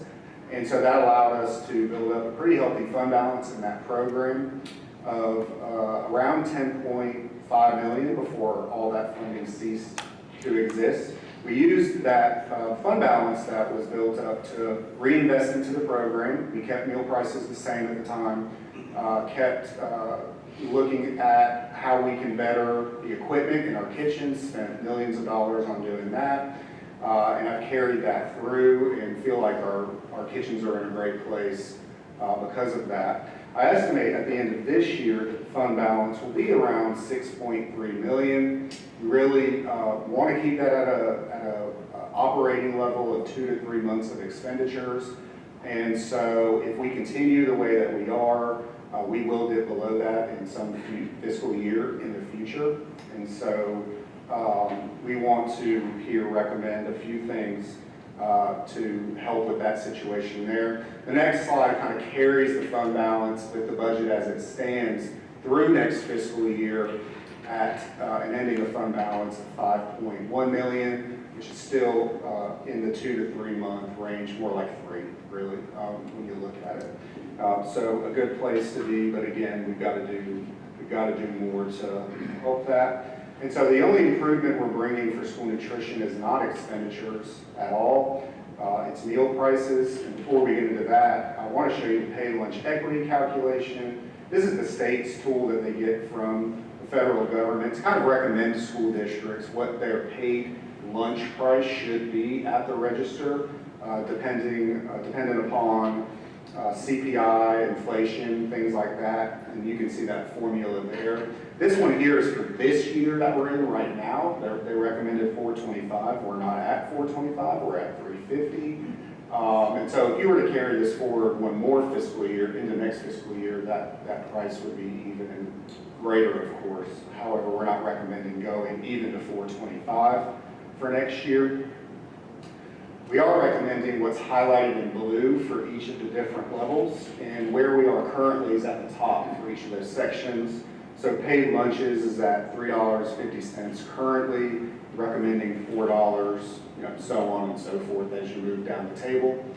If that recommendation is approved, we believe that we'll bring in around $660,000 more, and that's the number that was reflected in that updated budget snapshot there for you. And will help, even though that program will be budgeted to still run a slight deficit, it's not $1 million deficit. We're $400,000 or $500,000 instead. Mr. Casado, could you Yes. just maybe just remind us again about, this is a separate budget because it needs to be kept separate from the general fund or any of the others. It's a federally funded program, and why we wouldn't want to supplement it with other dollars. This is Dr. Flint's right, this is a self-sustaining kind of federal program in and of itself. So the general fund does nothing to supplement currently the school nutrition program. You want a school nutrition program that is self-sustaining, that can sustain itself. And that's really what we're after at the end of the day with some of these meal price increases, and hope to get there. Next slide is a snapshot of special revenue funds. So all your other federal funds and your state lottery pre-K funds, revenue matches expenditures for these always. They're reimbursement grants, so there's a zero-sum game at the end of the year. I'm happy to go answer any questions about any of these, but those are the numbers there for you as we estimate them to be today. We will be bringing you amendments on these as the federal government finalizes their budget in the September-October timeframe. So if you take the needed improvements that we went over, that slide, this is the exact same slide with the exception of, at the general fund at the bottom, an outgoing transfer of an additional $20 million, and you'll see that coming into the building fund at the top of the revenue side. And so that's the only change to this budget from the last slide that we looked at. And just want to, of course, go over the budget calendar one more time. We've done all the meetings up until today. And we'll finalize the budget at the June 16th Board of Education meeting. And that is all I have, and I'll turn it over to you all for questions. I can go ahead and jump in. So just to kind of recap from last meeting, I would like to increase our employee raises to 5%. This would cost, I know when we spoke last time, an additional $5.5 million. We are able to do this along with the $10.7 million improvements list because we're projected to end FY26, which is this fiscal year, with a $17.3 million surplus, which is in line with the surpluses the district has seen since FY21, ranging from 18 to 30 million per year. So we can do that without raising taxes based on our numbers. I also want to look at the unmet needs list from last fiscal year. We talked a bit about this. Specifically, I'd like to look at getting those 6 fed paraprofessionals and a K through 12 math specialist, which would total right around $300,000. So all this can be done sustainably given our strong history of surpluses and strong general fund balance. Now to move on to adding a few extra talking points for this meeting, I want to dive into that $20 million transfer request to the building program. So I don't know if it would be helpful to put that slide back up with that $20 million transfer while I speak. It was confirmed at our last meeting that had it not been for the $180 million bond proceeds from the recent Harlem High School bond sale, our building program fund balance beginning fiscal year 27 would have been $9 million. We anticipate receiving $55 million in East Loss revenue throughout FY27. That's that number on top, $47 million plus $8 million. Without the Harlem High School bond proceeds, this would have left us to a total of $64 million in funding for the building program for the fiscal year 27, which we're looking at here. About $18 million of that would have been set aside for bond payments. And according to kind of our numbers that Mr. Casado and I talked about right before this meeting, approximately $50 million is needed for Lakeside and Evans projects for FY27. So again, simple math, that means that had it not been for the Harlem High School bonds proceeds, our building program would have been $4 million short of paying for these two contracts alone for FY27, much less any other projects required by the district or even the $2.5 million for computers listed in this budget under instruction for the building fund. So again, simple math, 9 plus 55 in is 64, 50 plus 18 out is 68 million. So the Harlem High School bond is not enough to fund the Harlem High School project, and it's certainly not enough to fund Greenbrier, because almost a third of it, of the value of it, is going to pay for existing projects. Selling more bonds to supposedly fund Grovetown would just compound the problem, or Greenbrier, either of them would just compound the problem, as it would again be used to dig a hole deeper with yet another project. So the answer is not to keep siphoning off money from the general fund through these transfers that I see, especially when we're saying that we don't have enough money for 6 sped paraprofessionals, for a K through 12 math specialist, for a full 5% employee raise that I think they need. I support our building program 100%, but from what I'm seeing with these numbers, it is unsustainable at the current pace. And before approving this budget and any transfers inside of it, I think we need to have a separate conversation about the pace and sustainability of our building program so that we don't have to keep supplementing it with these transfers that really should be used for general fund operations in conjunction with tax relief at military time. Yeah, I agree a lot with what Ms. Allen is stating here. I've always pressed for a pause in the building program, reassessment of what we're doing in the building program. In my mind, the taxpayer really would like to see the building program funded through SPLOST dollars, not necessarily through the general fund. There might be times when we need to do that, but I feel like we're doing that way too often. I think we need to be more fiscally responsible with the building program. So I'd rather give the teachers 5% and not put a building program in front of the teachers. So I'd really be in favor of that as well. I don't know if it has to be either or. Does it? Can't we afford to do 5% and not change the building program?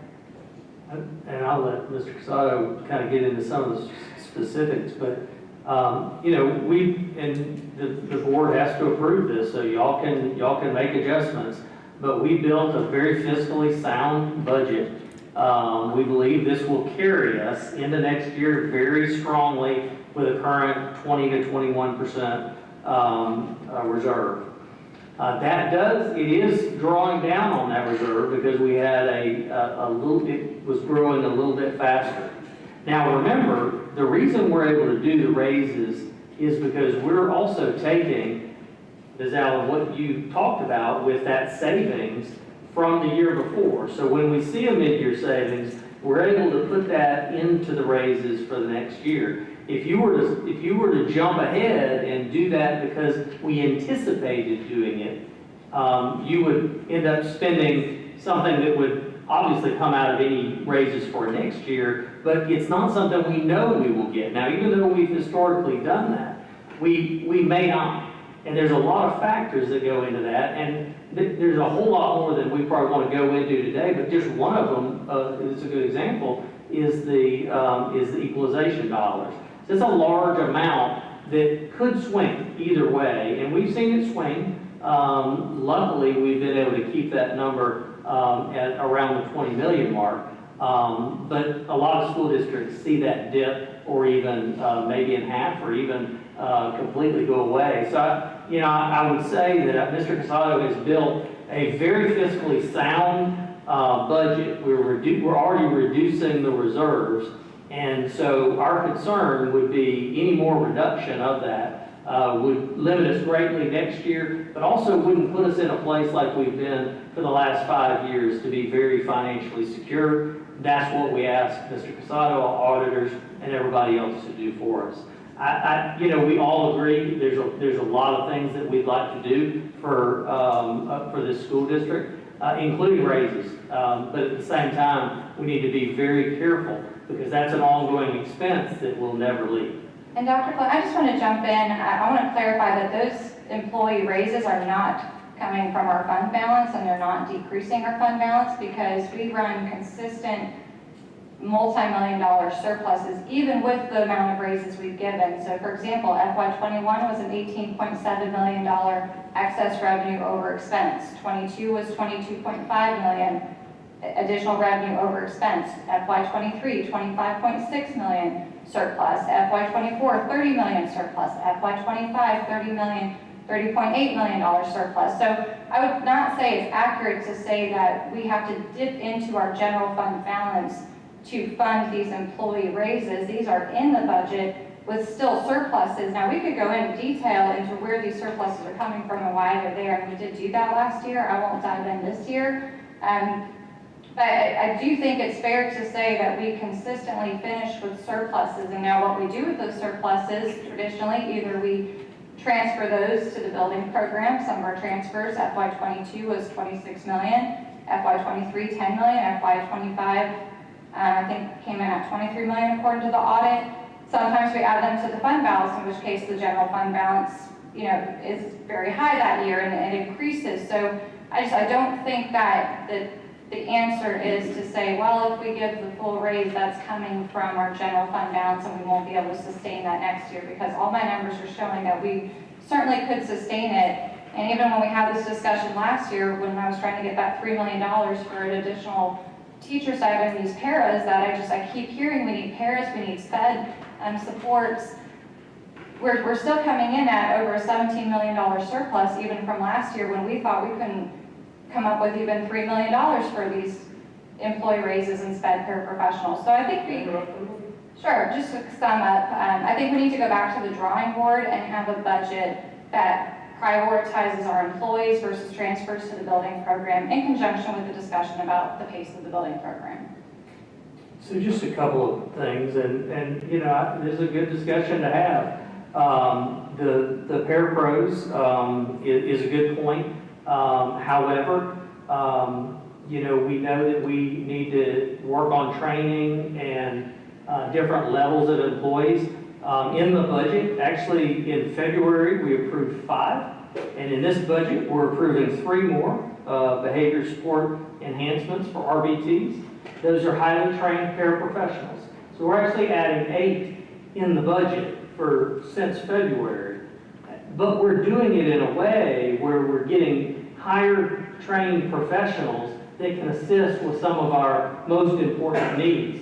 So yeah, we are paying attention to this, and we've spent a lot of time and effort on it, and I trust Mr. Casado and his department and how we're laying this out so we can be fiscally conservative. As you'll remember, and I'll let Mr. Casado talk about some of the building program, but that $20 million is going into the 10-year plan. I don't have a problem having a discussion on whether you think we should do it or shouldn't do it, although we told the community that this was the plan, and we gave you a list of almost $20 million that we're going to send that money for improvements for our school districts into. That's where that money's going. It's not going to supplement anything else. And I think, Mr. Casado, you're going to maybe we don't probably have time to get into all the wrong numbers there, but that's not a correct analysis of how you stated that, Ms. Allen. I disagree, so I stand by my numbers, just on the record. I would support our CFO's proposed budget with a raise of 3% because he knows what he's doing, and I would say that there's no way that we can do all the things we need to do to maintain our physical plan without spending general fund dollars. East Block would never cover all of that, given the number of buildings we have, the ages of the buildings, things of that nature. Now, with regard to 3% versus a 5% raise, I believe that you had indicated that that's a $5.5 million increase over what's proposed. Is that correct, Mr. Casado? Yeah, it's close, yes. And a raise is not a one-time thing. It's not like one of these bonus checks or something like that. It multiplies over time. That's $5.5 million every year that will be as part of our budget if we go that route. Keep in mind, almost 90% of our budget is personnel. Also keep in mind that the state, the legislature, has not appropriated funds for any raises for any school district. They've sent a one-time check, but all of that money would be local dollars, local millage rate dollars over and above. And I'm not comfortable going out on a limb like that. The $5.5 million is 2/3 of a million, correct? Close, yes, sir. So I believe 3% cost of living adjustment is appropriate, and I think it, next year we can continue to give raises on an annual basis as long as we don't overextend ourselves. So I want to speak real quick, if you don't mind. I want to speak to the point of this is the building program that the Let's give Ms. Teasley an opportunity. We'll come back. I'm looking at the list of things that need to be done next year. Who's going to be doing these? Are we putting these out for bid, or are we doing these in-house? Okay, so like HVAC, who's doing that? Yeah, that would be a bid. Okay, is that going to be one company? Is that going to be multiple companies? We agreed for bid loaded. Okay, but that has to be done during the summer, right? Not necessarily. They can switch them out. Depends on what units we're talking about, what school, some of that work can be done during the school year. Just seems to be a good bit of work that will need to be done during the summer. And I'm not seeing how we could do it during the summer, so I'm just wondering, is it possible that we could do part of this one school year and part of it another school year? So my question for Mr. Casada is, if we use the same bottom line, so we don't get overextended, if we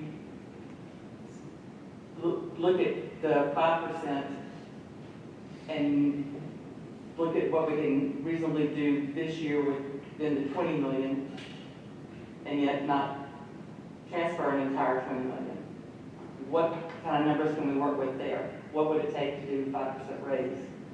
And what would we be able to reasonably transfer to the building fund? Yeah, I'd have to get with, facilities and construction and talk about the likelihood of how much we could do, those types of things. Would we be overextended for a following year if we did that? Would we be able to maintain that level of spending for the coming budget? Yeah, I think the fund balance, how much we're dipping into the fund balance already is as much as I would recommend that we would do. And so, of course, your fund balance rolls over and becomes your starting fund balance for the next fiscal year. And I'm not asking to, what I'm asking is, can we keep the bottom line the same, do 5%, and then adjust the 20 million? I mean, can we play with those numbers and see what's possible? Yes, you could. That's a possibility, of course. Last meeting I'd asked if you had run the 5%. Yes. Can you share what kind of numbers that you crunched in that regard? So 5%, let me back up. So the 3%, as you saw, is 8.2 million. If you were to raise that 5%, it's 13.7 million. So the 5.5 or so million that we've been talking about additional is correct. what could we do then with the transfer to the building fund with that? We went down to 10 million, because I agree with Mrs. Teasley. If we look at going down to 10 million, I agree, there's an awful lot of stuff on this list.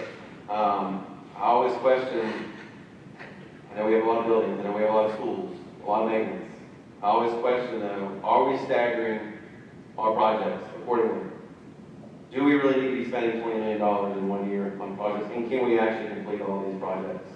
Or is some of this going to carry over into the next year with a surplus of dollars that we're trying to ask for here? I'd rather err on the side of cutting that number in half and planning that way, if we can do that.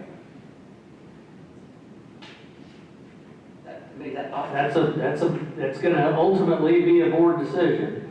Y'all can do that, and remember, we're working this off of, and we have our, and again, we can go back and talk about this, but when we went to the voters and talked about the last SPLOST and talked about the bonds, we were very clear on what they were gonna get. We posted the list that has remained on our website. This will keep us from being able to complete that in the 10-year period. If we keep siphoning off each year more projects, I just think that's what we need to know, and that's a decision that the board can make. Well, hopefully, I mean, I'd like to think that if we keep trying to do cost of living increases every year, and yet we're still 10.4% behind inflation in terms of employee wages.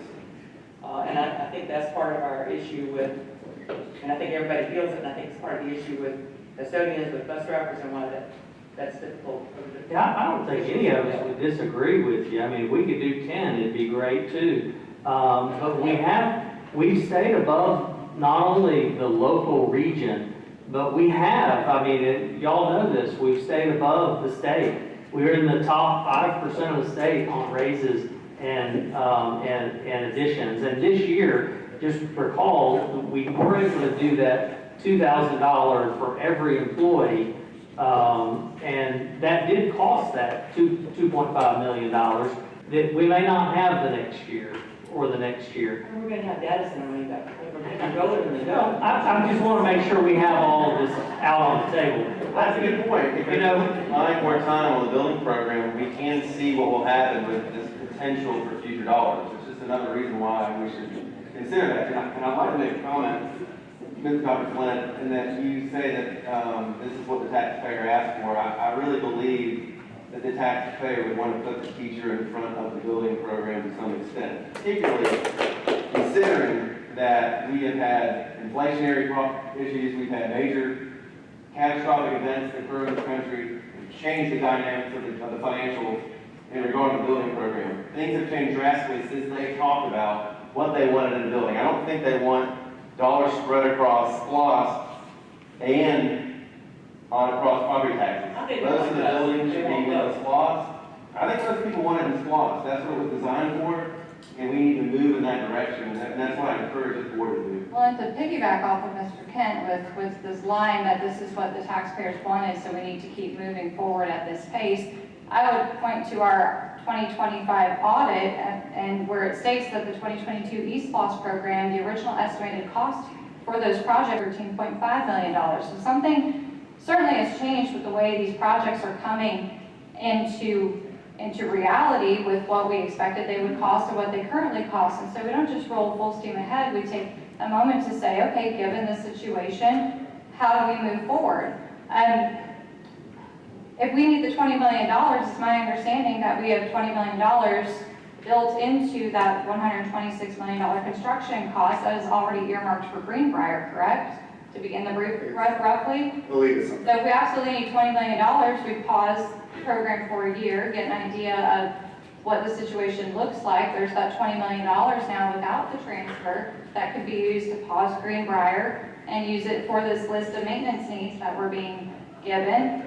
So there is a way to fund it without a transfer if we are willing to take a step back and say, okay, we may have envisioned a 10-year program, but times have changed, and the responsible thing to do is to take a step back and say, is this sustainable given all the circumstances in the last 4 to 5 years? And additionally, I do want to point out this maintenance and operations under the general fund is listed at $38 million. I'm seeing that consistently rise approximately 8% each year. In 2024, it was, let me see, in 2024, it was 26.6 million. In FY25, it was 29 million. I mean, even a few years ago, going backwards, in 2022, it was 21.8 million. So I'm seeing, even as we're transferring to our building program, our maintenance and operations, which validly fits inside of our general fund, is growing at approximately 8% a year. So what is making that fund grow, or that category grow exponentially, even as we're still having this list of projects brought to us for HVAC systems and other things? What are some examples of projects that are in that category above and beyond this list that's being given to us that says, hey, this is what we need to have done? Can we just talk about the raises? I mean, we take one issue at a time. I'm not saying that's what we're talking about. No, that's fine. Tonight, and we Go just ahead, talk about the issue at hand, which in my mind is raises, and what we're going to do with this particular budget. And we're not talking about the building budget, are we? There's two separate budgets, are they not? Well, I'm just jumping in to try to figure out how to finance the raises sustainably. That's kind of where I'm bringing And in. that's what I'm asking. If we do the 5%, is that possible? If we keep the bottom number on this budget right here, as you have it, as we ended it on June 30th, 2027, if we end it with this number, and we do 5%, and we adjust the transfer to the building fund, what is that magic number to the building fund that will allow us to do that and have a sustainable amount going forward? Is that possible?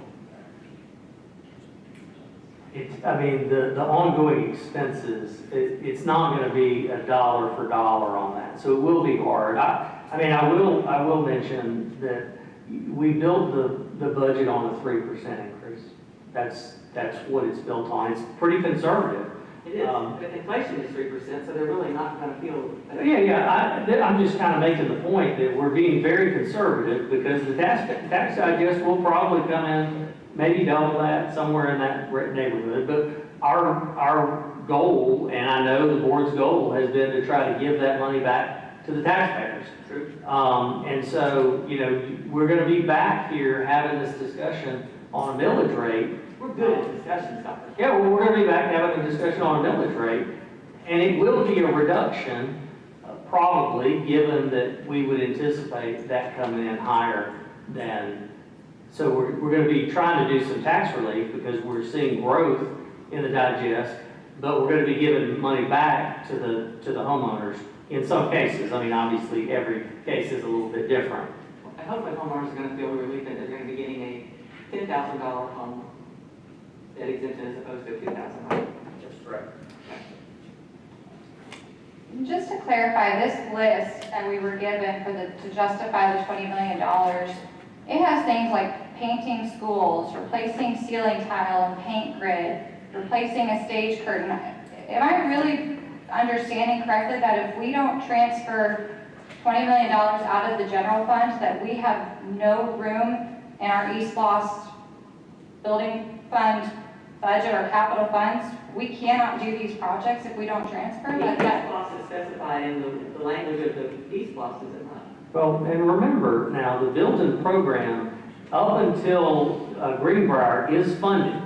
It's funded, the money's in the bank.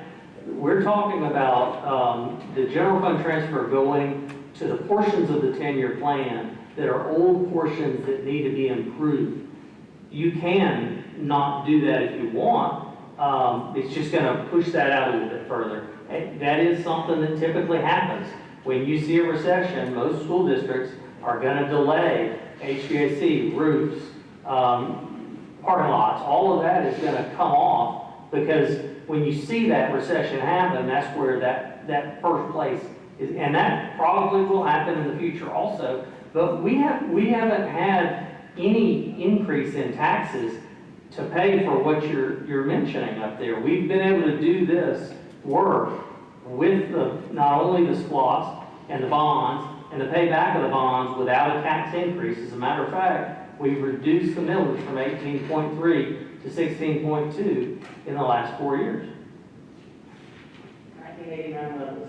This is really good news, and so I don't want anybody to walk away. There's great discussion to have here, and we can move money from here to here. But as a board, y'all should be congratulated for what you've done for the last 5 years and the progress we've made.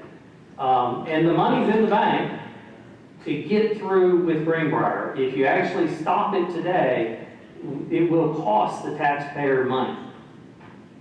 So I think there's a difference between money being allocated based on future revenue and money being in the bank. So I would just respectfully disagree with that statement. But back to my original question, what happened to the eSPOS dollars that were supposed to be for this list to get done? Because they're not in the capital funds, that's why we're transferring them from the general fund. So I would say, what happened to the eSPOS dollars to do the general maintenance list? And in secondary, if they're not there, then why is this not part, what's included in our maintenance and operations budget of $38 million that is not things like painting schools and installing HVAC systems and LED lights and repaving parking lots? So what's in there? That's our regular maintenance. The regular maintenance to continue to keep the schools clean at the level they are, replacement of equipment, hiring of people, all of that is our maintenance, our regular maintenance budget.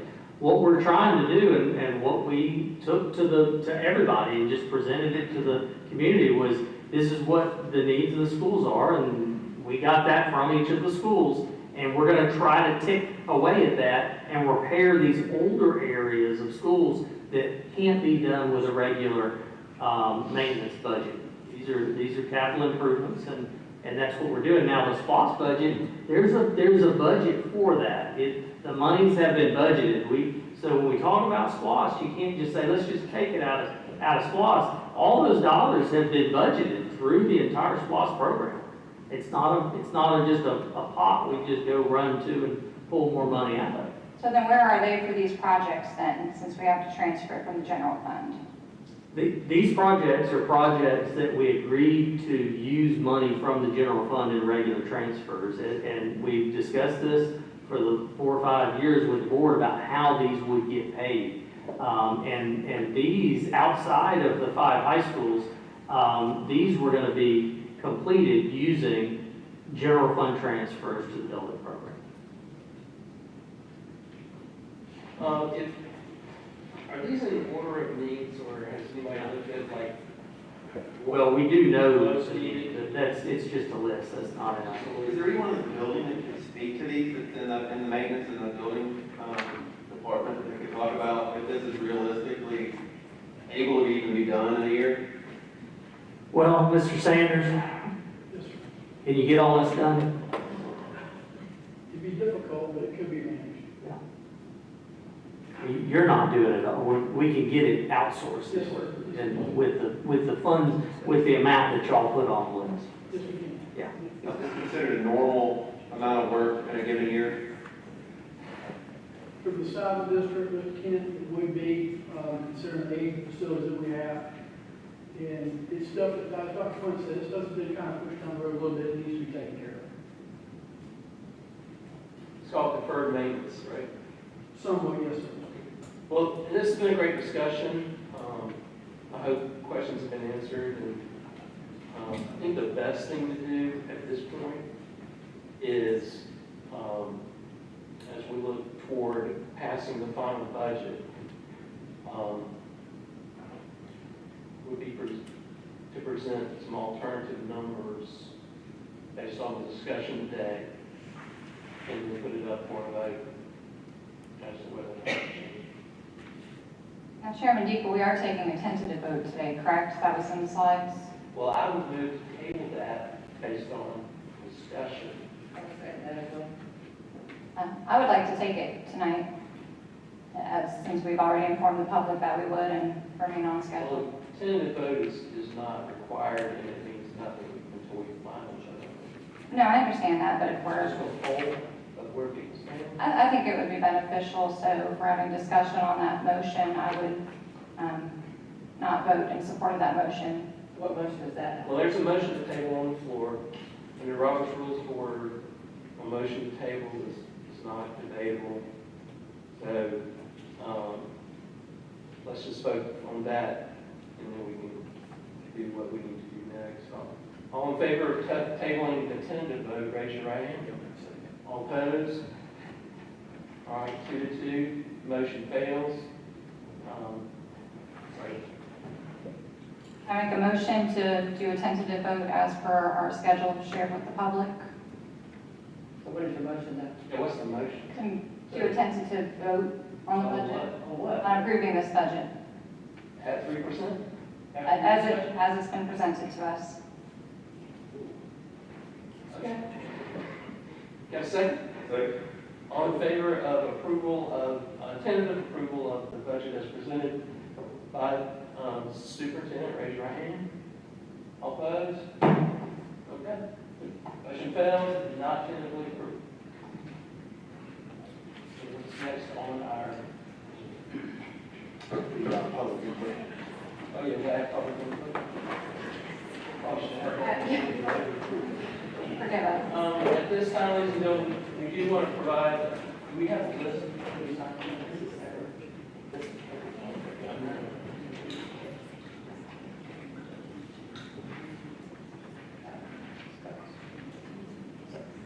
Thank you. All right, we have some folks that signed up for public input on the budget presentation.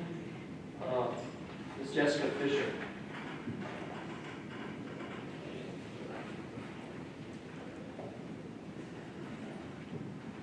Good evening, guys. I just got a couple of notes for you guys to maybe think about as you're thinking about this budget. I would like you to think about the iReady program. I'd like you to think about the cost versus the benefit. A lot of teachers say that there's really no benefit to the iReady program. Kids are just racing through the assessment, so it's really not a good gauge of where they are anyway, and a lot of people don't want their kids in front of the screens. They'd rather the teacher teach the material and not iReady, so there could be a thing for your extra money.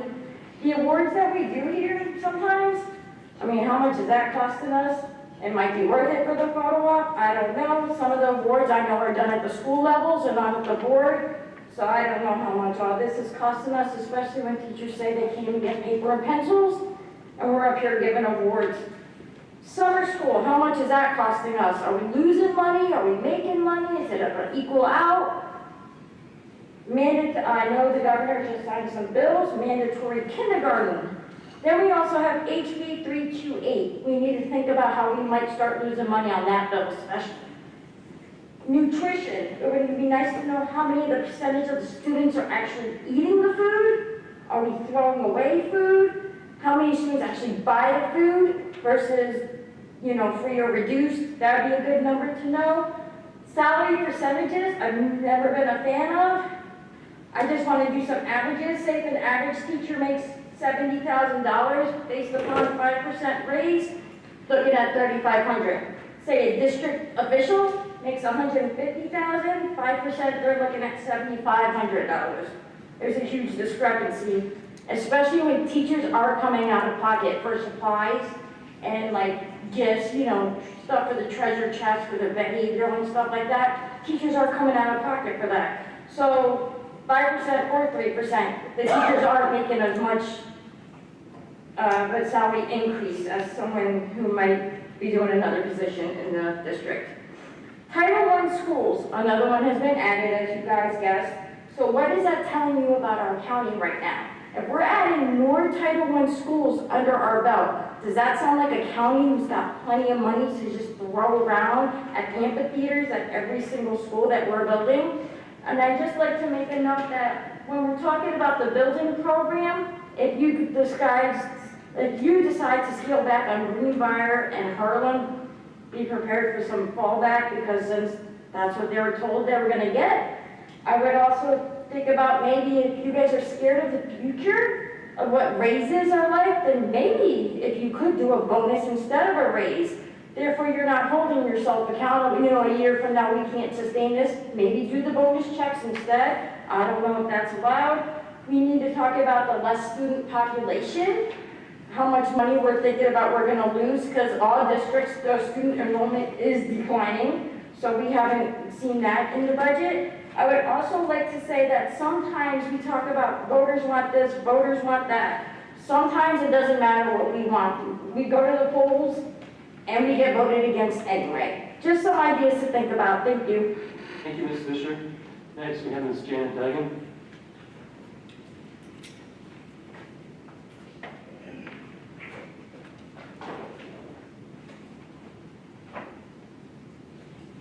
Evening. So I have studied the budget reports, the audit reports, the S&P, the Moody's, and other information for the past 5 years. I've been attending board meetings for about the last 5 years, the majority of them, probably the lion's share, 80–90% of them. But Dr. Flynn is selling the board into the community, specifically regarding the budget and the general fund and the building program. I'm not buying, and neither should you. If you're trusting what you're being told without reviewing the financial documents, you are not doing the job of a board member. Chairman Deagle, it is doubtful that you have read these documents that I read to the extent necessary, given the number of times that you've stated, I trust the experts. Again this evening, I trust Mr. Casado as well. I think he's excellent at what he's doing. But he's not the final decision maker as to how this board spends the money and makes the budget.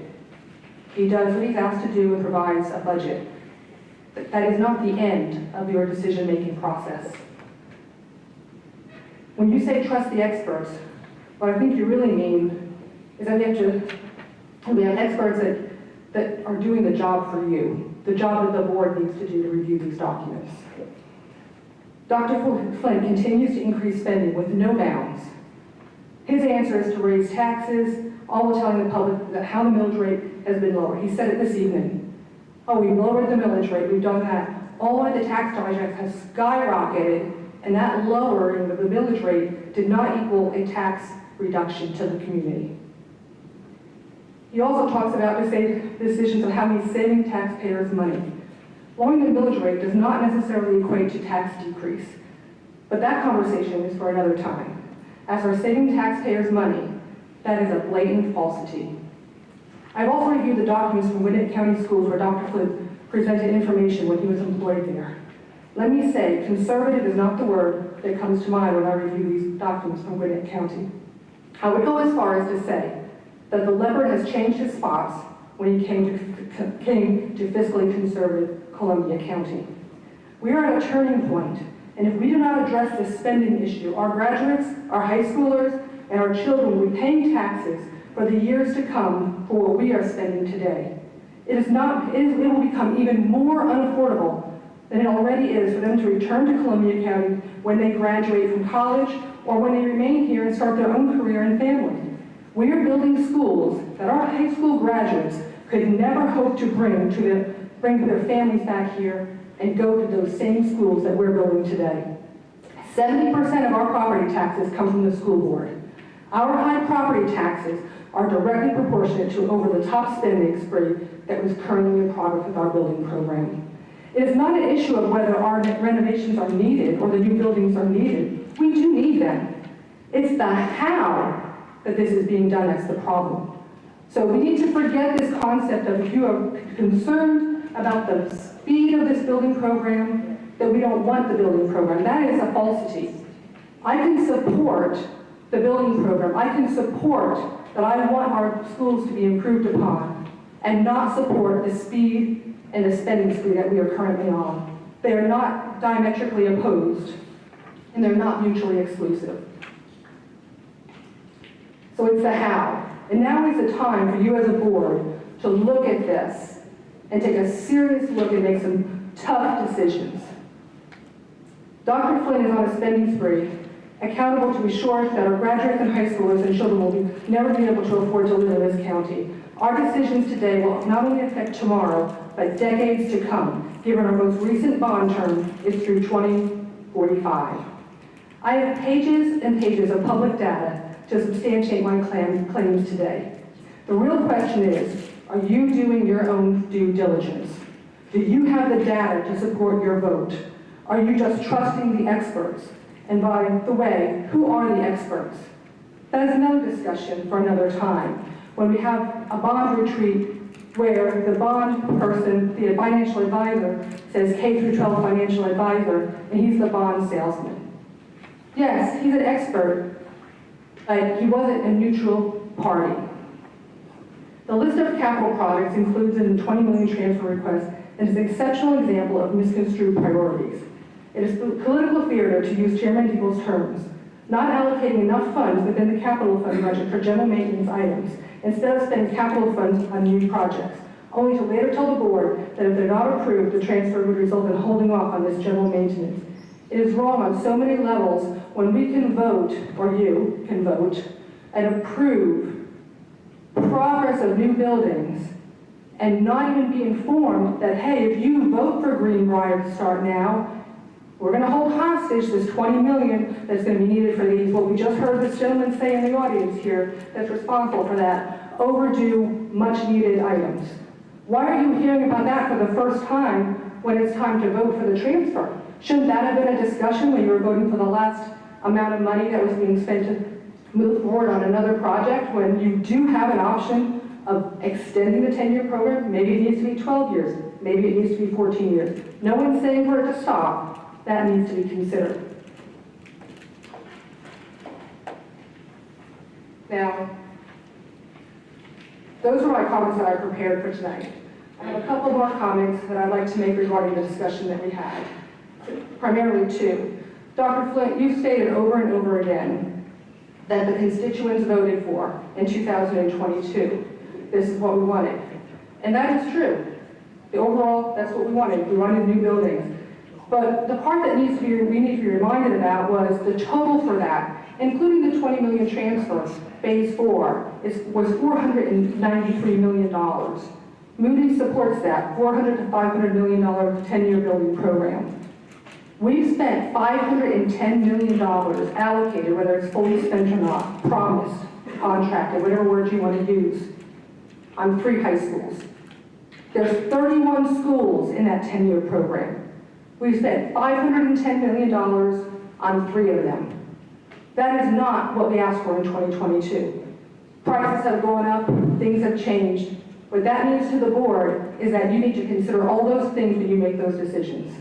And as far as the general fund transfers being known to the public, I've attended probably 80 to 90% of the board meetings for the last 5 years, and not only have I not heard that in these board meetings, I've asked for that information through direct information to the board, Dr.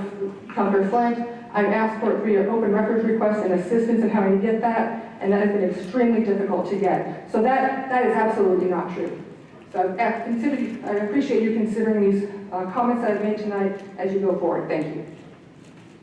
The last person who has signed up, I can't tell if that's Mark or Max Brown. Is it Max or Max? Max. Mr. Brown.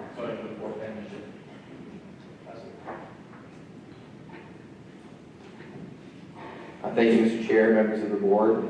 I think I'd like to start with some gratitude. Thank you for serving this community on your position. Thank you for running for office. Thank you for probably getting bugged quite a bit at the grocery store in your kids' games or grandkids' games. So thank you for serving this community. I had some ideas about what I might say tonight, and then you all kind of said them already. So I really appreciate the conversation that was discussed. I'll just highlight a few things. I would second the idea that building funds should be used for building funds. General fund dollars should be used for teachers. As a parent of 4 kids in the Columbia County School District, I do support a 5% raise. The budget is really a policy document. It tells us what our priorities are, what we care about. And right now, I think we've all seen the public that I think, Ms. Teasley, you put it well, which is we're 10% behind on our cost of living adjustment. And by not trying to aggressively close that gap, what we're telling teachers, especially in this economy, is you're not that valuable. And I think it's an opportunity for us as a board and the community to say we value our teachers, we want you to be paid, and we want to move to a 5% cost of living adjustment and start to close that gap. I also want to kind of point out one piece, which is the competitiveness of Columbia County on that drive. I'm not sure if we're looking at kind of the surrounding areas, but one piece I do want to note is that the state of South Carolina is continuing to increase teacher base pay, 68% over the last 10 years. It's not just going to be Richmond County or Lincoln County or other surrounding counties that we have to worry about in the state of Georgia, but we're going to see competition continue to heat up in the state of South Carolina, and teachers saying, I can make a heck of a lot more money over there. So I think these are things we have to consider as we continue to support our school, really across the entire aisle, from custodians, bus drivers who we love, all the way to our teachers. I think the other piece I want to note, and Dr. Flynn, I hope I'm not misrepresenting this, I do believe one of the comments that was made was that we run about a 20 to 22% surplus within our county. This is more of a budget principle question that I think is worth discussion as a board. The state of Georgia caps, the legislature caps the amount of money that is allowed to be in reserves at 15%. Our school board makes a floor of 15% that we always have to have that. So we do have this buffer. I think it's really within sustainability to say we can add an additional $5.5 million to the budget. I would even note that this time last year, we had budgeted or expected that in June 30th, 2026, we'd have $103 million remaining in our fiscal balance. Right now, the estimate is actually $23 million higher than we had expected. We have $126 million that we're expecting to have sitting in our budget coming up here in about a month and a half. The money's there. I think you also have to ask the question, are we paying for buildings? Are we paying for educators? I want good educators. We can have a Taj Mahal, but if I don't have a good educator, I'm going to homeschool. So I think those are just things that we, as a board, can consider. And I'll say one last one, just because the economy is what it is. And I volunteer every Friday at my kids' school. And I get yelled at from them to play for recess and have lunch. And I'll just say this, I can't imagine a $4 hot dog and mashed potatoes. I'm just going to say it out loud. My kids are pretty big, as you might notice. I'm 6'3", my wife's 5'11". They're athletes.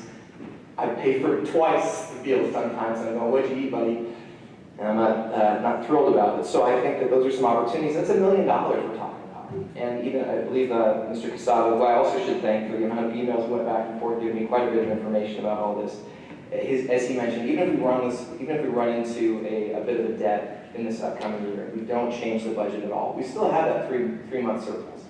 So we don't have to make those changes. And I think for a county who cares about its voters and the money that we spend, that's a goodwill to the community to say, hey, we know times are tough, we know things are getting expensive, let's not make school lunch one of those considerations. Because ultimately, you as the board can make that decision, and ultimately, it isn't really a need at this time. So we've got the money. I think I'll leave the building component to the end, but I would just leave with this. Our teachers are the heart of our schools. It's not the buildings. I say that because my daughter's got rats in hers, but I'll leave that for another day. I would speak Riverside at the middle, so I hear about it every day. But here's the deal. I really want us to focus on, can we pay our teachers 5%? Absolutely. It's $5.5 million. You could easily do that today. I don't think it's going to be something that I appreciate the notion of how about the sustainability. If you look at the budgets over the last years, it's really not a risk. And to Dr. Flynn's note, this is a very financially healthy school board. There are boards across the state, across the country who are going, how many teachers are we going to have to lay off? We have a luxury of saying we can pay for these things. So let's do it. Appreciate your time. Thank you. Thank you, Mr. Brown. At this time, we've been going about 2.5 hours, and I'd like to take a 2 or 3 minute break. Second that motion. So we'll adjourn for about 3 minutes and come back and continue. Okay, let's come back to order. I'll turn it back over to Dr. Flynn. All right, thank you. Good discussion. We're looking forward to moving on to the next topic, which is our Inspire School Spotlight. And I'll ask Dr. Carroll to come forward to introduce this. As y'all know, we saw a number of the awards that were presented today. Very proud of Lewiston, their leadership, their teachers, and their staff. Looking forward to hearing what they have to say today. So, Dr. Carroll and everybody who's going to be presenting, thank you all for everything you've done, and looking forward to hearing more about it. Thank you to our teachers who stayed here tonight as well. That's been a long day for them too. So tonight we're proud to spotlight Lewiston Elementary School, a school that truly embodies a culture of excellence through strong leadership, a shared commitment to continuous improvement, and a deep belief in what students can achieve. Lewiston has created an environment where success is expected, supported, and celebrated. Their work reflects not only a focus on achievement, but a commitment to inspiring every student every day. We will begin with a short video highlighting the incredible work taking place at Lewiston. Following the video, you will hear from Principal Sherry Allen and members of her teaching team, Mandy Griffin and Mary Beth Waters, as they share their journey and the impact of their efforts.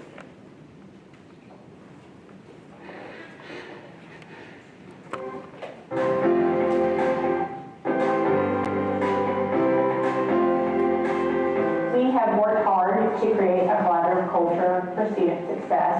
We have done that by teachers participating in collaborative planning, where they have the opportunity to meet with their co-teachers to plan and use the ACE resources to take the most effective ones to use in the classroom. So we've worked this year providing professional learning for co-teaching strategies. So that creates a shared accountability where all teachers are looking at the data to find the best strategies to use for all students. We do co-teach model, and essentially everyone learns in their classes. So our EIP teachers will meet with us as well, our gifted and talented teacher, and our special education teachers. We all work together to make sure that we are making the best possible plans for each student, because everybody brings a different perspective and really mastery of knowledge to the table, and their different areas of expertise. So it's nice as a general education teacher to have the support of all these different people in the building who care about my students just as much as I do and are looking for them to show success. So co-teaching is great. It's a win-win for both teachers and students. A general education teacher doesn't always have the background knowledge of what a special education teacher does, and vice versa. And so the general education teacher can come to me and ask for some suggestions to work with a struggling student. I may go to her and ask for suggestions to work with a high-achieving student. And in turn, we see that we're able to reach all the kids in the classrooms and see all of them grow. Students are participating in goal setting, so we have focused on that this year. The teachers meet with them to do data chats. So students look at their data and they find specific areas, whether it's specific standards or skills that they need to focus in on. And so during small group time, that's what they work with the teacher on. And it's awesome to see, we just finished our diagnostic for reading, and they'll finish, their raw score will pop up on screen, and they get their data folder out, and they check their numbers, and you can see some of them literally jump for joy because they showed the growth that they wanted to show. So it's interesting to see the different areas because they will score grade 5. And they'll say, by the end of the year, I want to be grade 6. And so we talk about the strategies to get them to that point. And even with some of our strategic students, we talk about how we can close the gap and make sure they are working to their highest potential to show their growth. And it is impactful, I think, to students because it just proves that hard work, not just in school, but they can apply that goal setting to other areas of their life. And having these clear steps to achieve it helps them to understand, like creating these steps helps me to get to this end point that I want to get to. For the last few years, we have seen that our CCR gap has steadily increased. We've also seen that our distinguished level learners have increased throughout the year in both reading and math. Most recently, we received an award from the State Department for our math group. So as principal, I am very proud of our teachers and students. Our teachers work hard and they're making sure that students are getting exactly what they need, and students are very successful and they are celebrating those successes. They love the recognition, they love to celebrate and even the littlest milestone that we reach. Oh wow, my students inspire me. In special education, you don't always see the big jumps. So we celebrate the little pieces of growth, with the little aha moments. When I see a non-reader, read a sentence for the first time, that inspires me. It makes me feel good knowing that we are leading these students to success, especially in Lewiston and Columbia County. People know our county for the success that we have in education and how much effort and work every school, including Lewiston, puts into individual learners, because we truly see them each as their own person. So I think that it's great to see students learn that they can believe in themselves and also achieve it with help from others.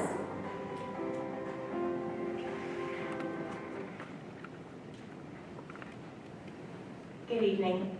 Thank you for inviting us and the opportunity to share some of our successes at Lewiston. We strive daily to provide an engaging and successful learning environment for our students. We, like all of you, believe that every student deserves the best learning opportunities. It's our student successes that inspire us every day. Our district has developed an instructional framework as a guiding tool to help us reach our goal of educational excellence. This framework is a continuous cycle that allows us to collaborate, instruct, evaluate, and adjust our instructional practices. The district has provided us with valuable resources in ACE case to ensure that quality instruction occurs throughout our schools. While all of the components are equally important tonight, we want to highlight two specific areas of the framework. We will provide you with a glimpse of how we collaborate at Lewiston through co-teaching, as well as specific examples of effective instructional strategies consistently used in our building that we attribute to our continued growth. Good evening. The Georgia Department of Education defines co-teaching as a true partnership, an instructional model where a general education teacher and a special education teacher join up to plan, deliver, and assess instruction in a single class that includes both students with and without disabilities. At Lewiston, we found that it's so much more than just a definition. It's a necessary experience for all teachers that push into our classrooms. We've really seen the benefits in the co-taught classrooms come to life. Having 2 teachers in the room allows us to provide more individualized instruction. We can truly zero in on all our students' unique strengths and areas for growth, creating thoughtfully tailored small group instruction. Plus, our kids get to experience the best of both of our teaching styles. This keeps lessons fresh, naturally boosts engagement, and makes learning a lot more fun for everyone. But the magic doesn't stop with the students. There are incredible advantages for the teachers as well. Co-teaching truly shares the load when it comes to planning, teaching, and assessing. It's the perfect pairing. The general education teacher brings the deep curriculum expertise, while the special education teacher, the EIP teacher, or the gifted teacher bring the wealth of knowledge of differentiation. We also get to problem solve together. Whenever an issue arises in the classroom, whether it be academic or behavioral, having 2 minds working together leads to much more effective solutions. Personally, I've been so fortunate to work with the co-teachers who share my teaching philosophy, and the shared vision for key success has been a key success. When our students see us collaborating and supporting each other and working as a cohesive team, it naturally builds a stronger, more connected classroom community. Ultimately, embracing this teaching model helped our entire school improve academic performance and, most importantly, celebrate incredible student successes.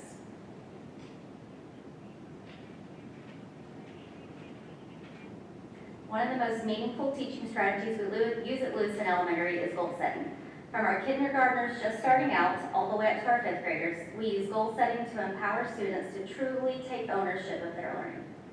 Our teachers guide these conversations, helping students create realistic, exciting goals and mapping out clear, measurable action steps so every child knows exactly how to reach their target. This process becomes especially intentional when our students prepare for their winter and spring iReady benchmarks. Our teachers hold dedicated one-on-one conferencing sessions with each student for both reading and math. By looking closely at individual learning domains, teachers and students work together to strategize specific areas of focus. But this extra attention goes far beyond the diagnostic test. Because of these honest conversations, our students know exactly where they need to improve. It is incredibly rewarding to watch them work hard to earn both their typical and stretch growth through their classroom effort and daily action steps. We also bring the same mindset to our module and unit assessments, where students write down specific strategies they will use to show mastery of our standards. Ultimately, both data and goal setting drive the instruction in our classrooms. Using ACE as our primary source, our teachers design whole group and small group lessons specifically tailored to what our learners need. By really digging into the diagnostic data, growth monitoring, and unit assessments, we can target our instruction seamlessly. We intentionally build our small groups not only to support students that need a little extra help in reading and math, but also to challenge our learners to think deeply and go beyond the surface.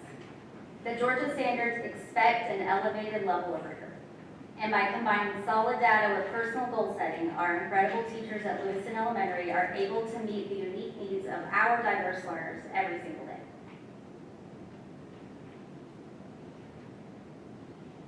As you can see, our dedication to fostering a supportive and engaging learning environment empowers students to grow while reaching their full potential.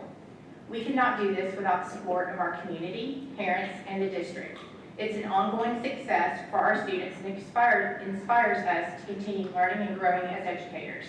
The goal is to keep moving forward as we strive to educate the future leaders of our county in an effort to lead the nation. Thank you. Okay, you mentioned data folder. Okay, where does that data come from? What kind of data is in there? So it's iReady, it's your post-test data, specific It's iReady data, it's post-test data, it's a variety of data that the teachers use in the classrooms. Okay, and the student uses that then? The student uses that to goal set, and they meet with the teachers and have data chats. And with the teacher, they come up with a goal, and that's what they monitor throughout the year. So the student actually gets feedback from the iReady test? Yes, they'll get feedback on that, and they meet frequently with the teacher to kind of monitor their progress. Okay. Thank you. You're welcome. Thank y'all. Thank y'all. Thank y'all so much. Appreciate it.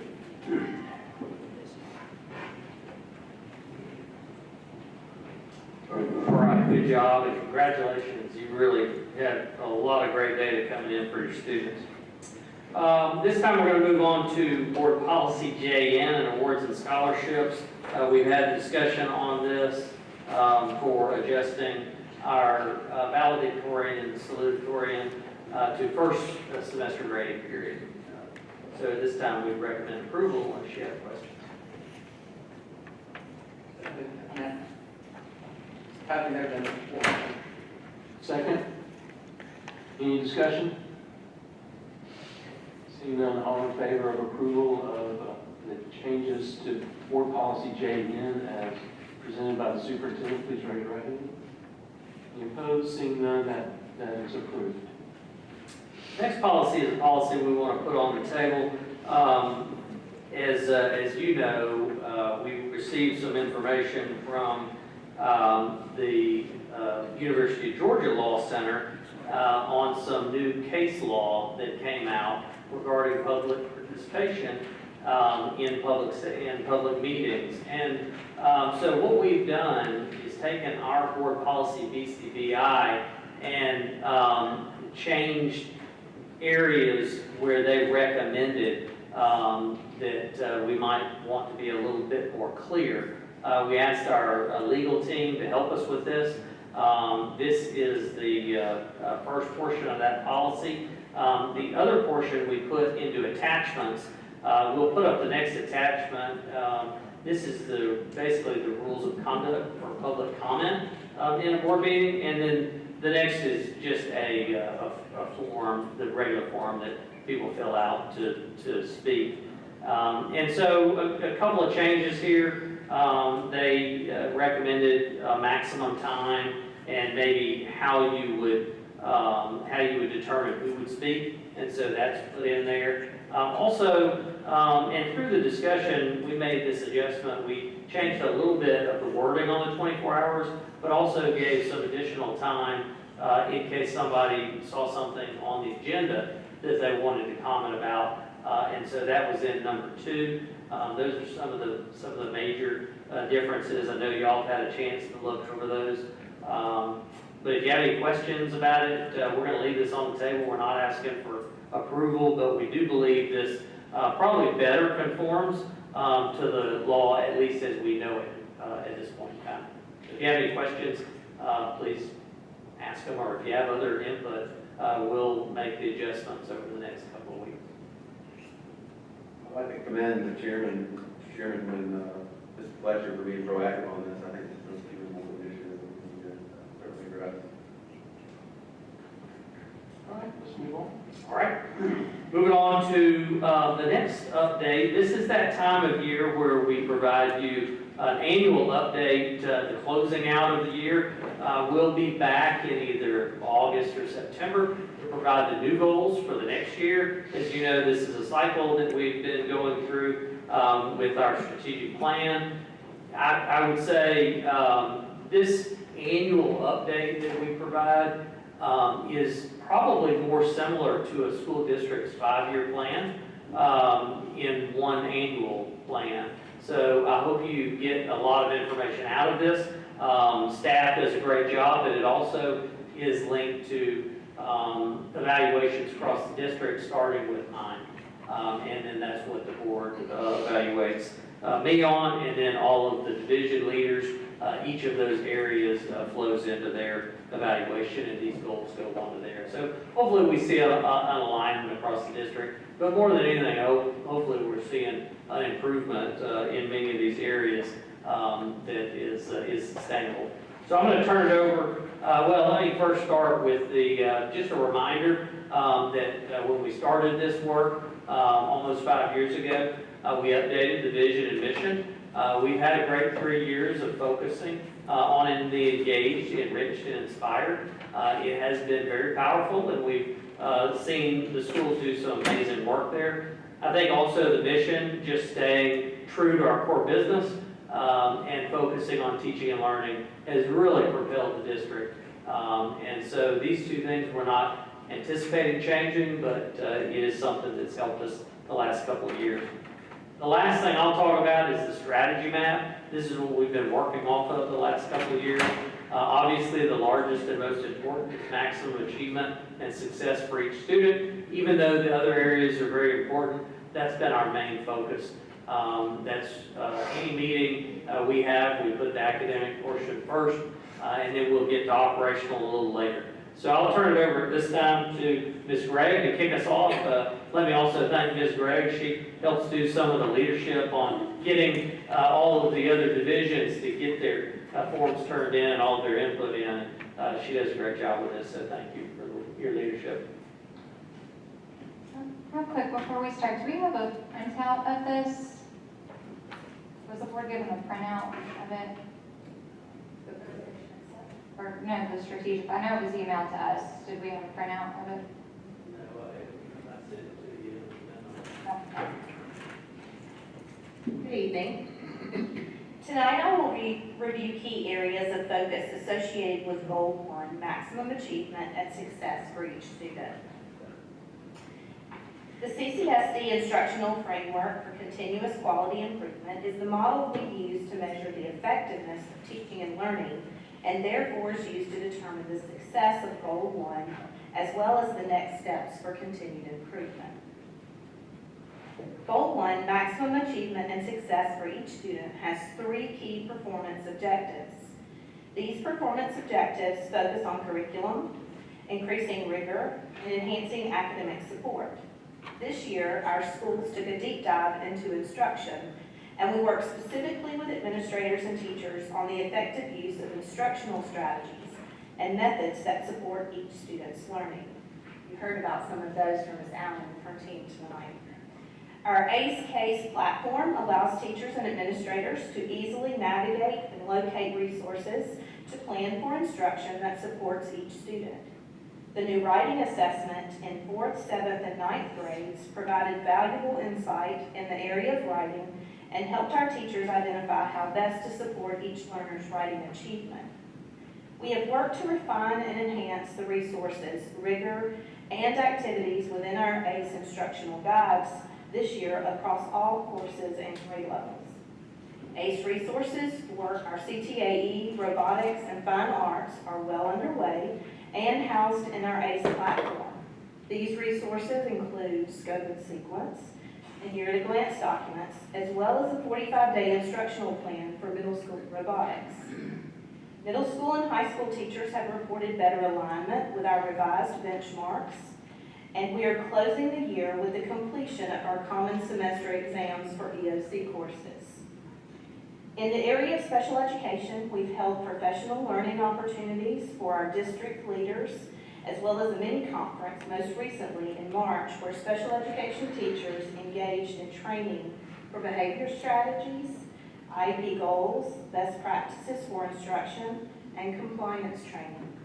Science labs for 5th grade science and biology are in development, and labs for chemistry are complete, included in our ACE instructional guides. These will soon be ready for teachers to use and engage their students in exciting and rigorous learning opportunities. Performance Objective 2 focuses on increasing instructional rigor. This year's expanded CTAE offerings across high schools included adding a culinary arts class and the development of new construction equipment operator pathway. These opportunities give students options and access. Quality internships and work-based learning opportunities have increased in number, and our outreach efforts at the middle school and our pathway fair ensure that all middle school students are aware and excited about CTAE and fine arts offerings at the secondary level. The pilot of the Strings Academy was a success this year and will continue next school year. Our work with Next Gen and robotics has really come to life this year as a prime example of increased rigor and enrichment across our schools. In the elementary, robotics has been available to students through the media rotation, and in middle school, our computer science and engineering instructors have utilized a 45-day instructional plan to fold in robotics and align it with computer science and engineering standards. The Next Gen Teacher Task Force has worked to revise the standards and created additional teacher resource documents such as teacher notes, standards progression charts, and a glossary of terms. You will be excited to hear that our Next Gen standards have been integrated into our ACE course documents to ensure that these standards are addressed alongside grade level content standards. This ensures our work with Next Gen is integrated and organic rather than standalone instruction. Our pilot of AI tools for teachers and students provided valuable feedback and insight on what works for both stakeholder groups, and has also helped shape the guidance for effective and acceptable AI use developed by our task force. The Gifted Advisory Team has worked this year to devise district-approved tools to revise and improve the gifted units of instruction to ensure they are better aligned with grade-level standards and give students the opportunity to go deeper into grade-level standards. Performance Objective 3 is focused on enhancing academic supports for each student. At the high school level, we have refined the MTSS process to ensure that our processes and practices support each student's needs. Our process now helps us use student information tools more effectively to gain insight on students who may be off track or at risk for not graduating. We're excited about the redesign of credit recovery and summer school. Specifics include a new credit recovery platform and the development of courses for all EOC classes. This will ensure consistent use of resources by all summer school instructors. These adjustments will help us better support struggling students, increase training for leaders and teachers in the areas of special education, gifted, and EL, has provided clarity and increased resources for leaders and teachers. The EL Advisory Team has worked to improve the availability of resources for teachers of EL students by using district-approved tools and the core content ACE documents. This work and continued training will provide high-quality instruction and resources to all teachers of EL students. The math intervention pilots in elementary and middle provided valuable insight on what works for closing the gaps in math at both levels. We will continue and expand the math intervention at middle school and begin to work with our math teacher teams to develop our own math intervention at the elementary level. The split and addition of our K-7 and K-7 and A-12 math content specialists has provided valuable support to math teachers at both the elementary and secondary levels. These specialists have provided training support to math teachers across the county as they work to improve teacher planning and instruction in the area of mathematics. The administration of the PSAT 8-9 for our 8th grade students has helped us identify candidates for advanced placement courses at the high school level. And enhanced course offerings this year include AP Cyber Networking at the high school level. I'll pause this time if you have any questions, and if not, I'll turn it over. PSAT, administration 8-9. So substantially, how did that identify students for high school? You have some numbers on that?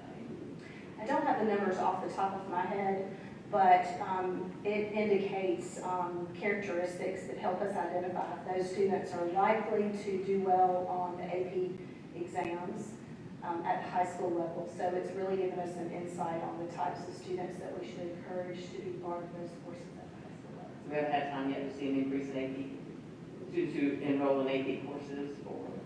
Not from taking that, since this is just our first year. Thank you. Any other questions? What is the velocity at in goal 3, 3.1 of strategic plan document?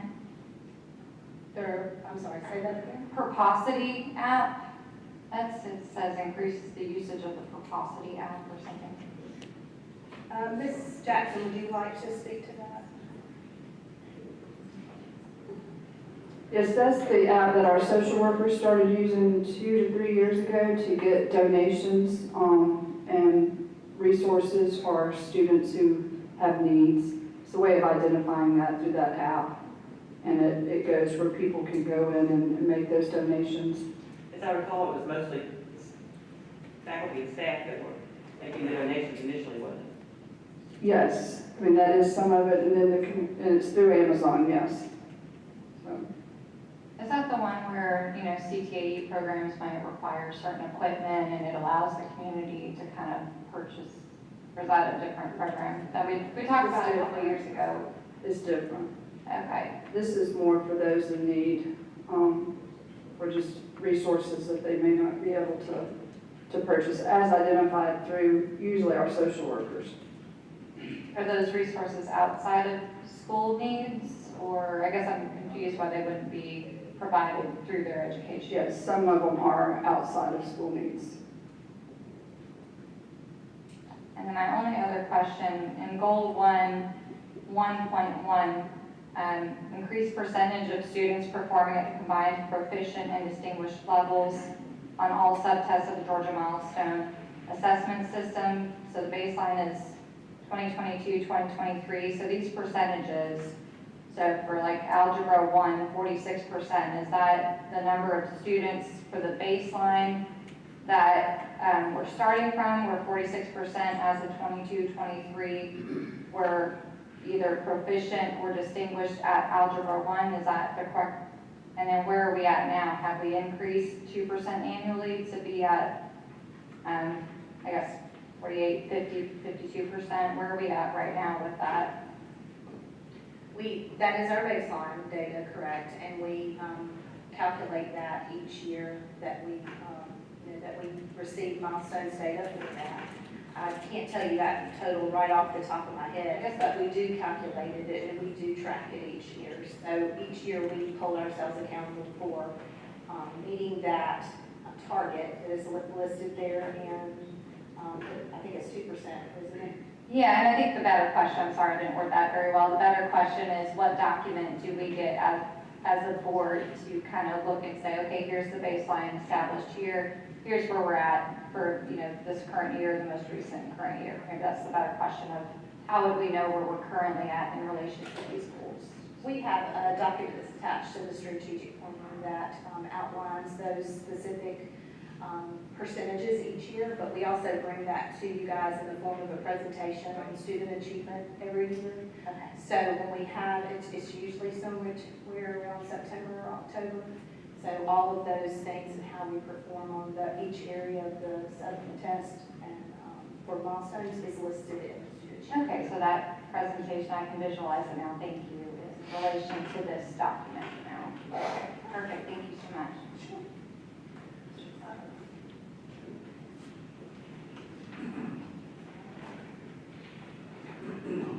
Hello again. All right, goal area 2 is community engagement and support. And I'm pleased to take you through some action steps we accomplished during this year. The first performance objective is to maximize family and community involvement.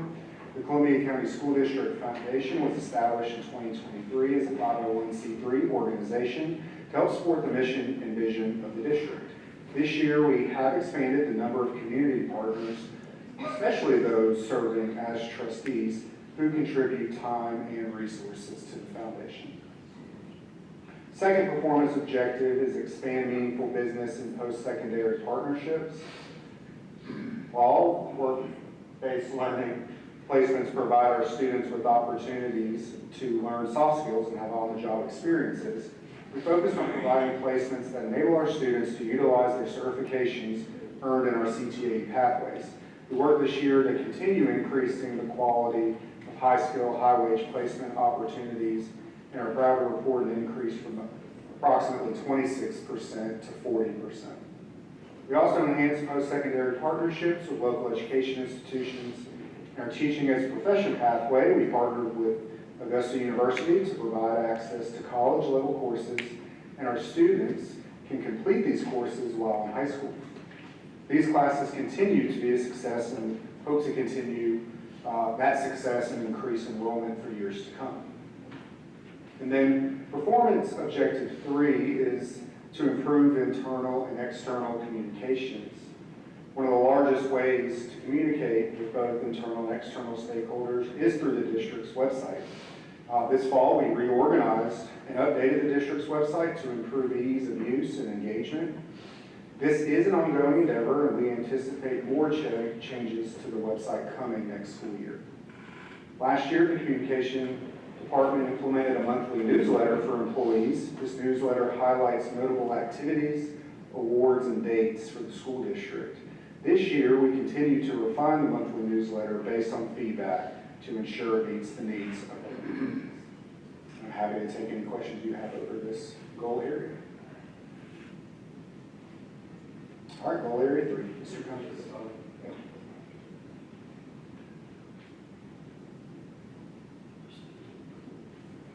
All right, I'll have this opportunity. Two of these slides are off, so we're gonna try to reboot it, and it's missing a few of the slides. Some of the slides disappeared, so she's gonna try to just hook up a different computer, so You can proceed without the slides. Okay, that's fine. With that, We'll try to get it hooked up. Yeah, y'all can work on that while. all right. Creating a consistent and supportive culture is essential to the overall safety and success of students in Columbia County School District. As we take a look at goal 3, the first performance objective being to ensure a safe learning environment, our schools have worked diligently to improve on this action step by ensuring that there's adequate coverage available throughout the school day to enhance the overall safety during transition times. This also includes before and after school dismissal and arrival processes. Our technology department is continuing the installation process for the EPIC systems, and schools are in the initial stages of using some of its many features, to include utilizing it for their emergency intruder drill that they used earlier this year. Also, we have begun the process of identifying, each school has begun the process of identifying a behavior threat assessment team to identify, assess, and respond to potential threats posed by student behavior. Administrators will have an in-depth training here coming up in post-planning to kind of have more in-depth training on that BTAM process. And so this is going to provide them opportunities to recognize warning signs, evaluate the severity of the threat, and determine the most appropriate course of action to ensure the safety of all students. As we take a look at performance objective 2, nurture strong relationships in a supportive environment, this year we began the implementation for ACE for elementary counseling, in which you may recall assist students with school preparedness, personal health and safety, respect for self and others, and problem solving and coping skills. We also established a team to begin development of the 6 through 8 ACE middle school counseling, which will be completed by the end of this year, and we expect full implementation to begin next school year. Schools will also continue to use positive behavior intervention strategies through the Georgia MTSS. As you recall, this framework allows schools to continue to address students' needs through universal supports, which is high-quality instruction and behavior interventions that are provided for all students. And lastly, as we look at performance objective 3, which is to support the overall health of students, we began the implementation of signs of suicide in the middle and high school level this year. And this is a one-time 50-minute lesson provided to all students unless their parents chose to opt out for them. Our counselors have also updated our district and school's website with vetted resources for families that may require additional support for a variety of reasons. And as part of House Bill 268, Georgia School Safety Act, we have hired and trained 2 student advocacy specialists to support our students. This concludes our goal 3, unless you have questions. Turn it over to Mr. Max and Ms. Van Meter for goal 4. Yeah, I do have questions. Just an update. Last fall, my daughter is a senior, and she'd gone through the Science of Suicide program at the Harlan High School. And I had some concerns about when I opted her out and viewed the slides, the materials that sent to me weren't the actual student materials, and so kind of went through a process to where I ultimately had to go to the school to view the student materials. And then when I did, I found that the third video was a scenario that really with the teacher script discussed the student dealing with the sexuality issue, and so I kind of brought up my concerns to the district that the opt-out form to the parents didn't really communicate the fact that the Signs of Suicide program would be addressing students struggling with sexuality, and then also part of the problem was the video. Their solution was oriented around don't talk to mom, it hurts when your parents don't understand or don't accept you for who you truly are. And so I kind of was concerned that we would be showing a video that directed students away from their parents and paired it with a script that says, note to facilitators, students may discuss how Luke, the character in the video, may be struggling with a sexual orientation or gender identity. This could be a good time to mention resources available in your school or community. So these are all things I had expressed as a parent, my concerns to the district. I'm not sure, I know we've been discussing it since the fall, I'm trying to get on the agenda for the meeting, it hasn't been, but now that we're discussing it here, I'm glad you brought it up. Where are we at with that Signs of Suicide program? And is our note to our parents communicating properly that this includes discussions about student sexuality with notes from the facilitators directing them to community resources versus maybe parents to have that discussion? Yes, the notes to the facilitator have been adjusted. That part is no longer in those notes for facilitators, although I will say this particular past year, the first year we've done it, there, to our knowledge, no one discussed that at all in the classrooms. It was a note that was there, but they all went based on the script that was part regenerated that did not include that at all. So it was there but not utilized and has since been removed. Okay, I mean, have we just addressed the other issue of allowing parents to be able to view the student materials directly versus going to the school? Because a lot of parents can't do that. I mean, that means that they have to take off work. And again, my experience going through it as a parent was when I asked to view the materials, I was sent kind of a parent slideshow, and then I had to go back again and say, wait a minute, this isn't the student materials, and then I was informed, oh, for those you have to go to the school. So it's a bit of an arduous process that I think we could improve as a district, so where are we at with managing that? We have improved in that process, and so there will be some links in this coming year. You know, anytime you do something for the first time, the first year, you do work out, and thanks to comments from parents, we're able to adjust what we can adjust. And in this case, we've made that particular adjustment to where links can be sent directly to the parent that wants to see the material. And this is, I thought this was the second year. We piloted year before last, second semester at two schools, Evans Middle and Evans High. It was a pilot. Okay, thank you. And then this was our first year of implementation. Okay. So, thank you so much, Jackson, for taking those concerns and acting on them. absolutely.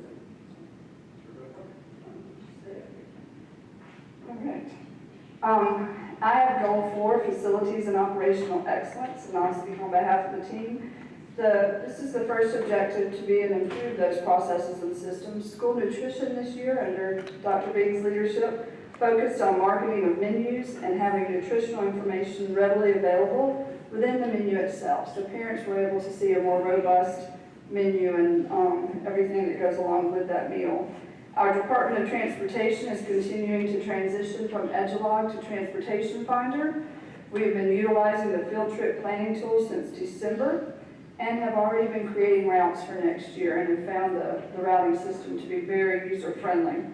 We did pause with the implementation of the parent app through Transportation Finder because we piggybacked off of Mr. Van Meter's work with technology with the Parent Square app. That's a one-stop shop for parent communication. So we are going to try that, and hopefully that will be much more, even more user-friendly for our parents to have that one-stop shop.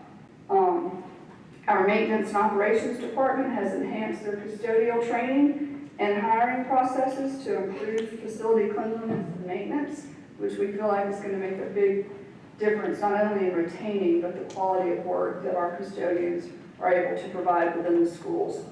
So training is so important at every level. Our performance objective 2 is identify and plan for upcoming facility needs, And we're continuing to do that, or we continued to do that this past year through the building program, as we received that community input. We will also continue implementation of various entry and alert management systems to help with safety and security. This includes the Cormax key locking system in all of our schools, where we put new key systems in. We're down to, I think, 2 schools over the summer, and we will have completely rekeyed the district.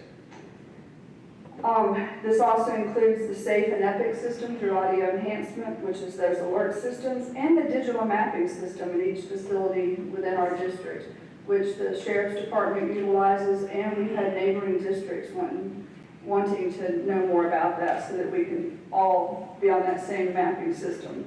And remember, that is a requirement of House Bill 268. And then our critical response group, again, with that mapping system, also it does collaborate, integrate well with audio enhancement. So we've got 2 great systems there, and I'm going to turn over the technology piece to Mr. Van Meter at this time.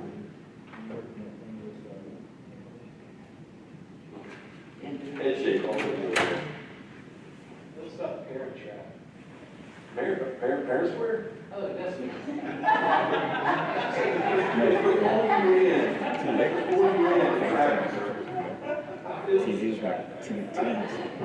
Oh, wait till I'm done. So good evening.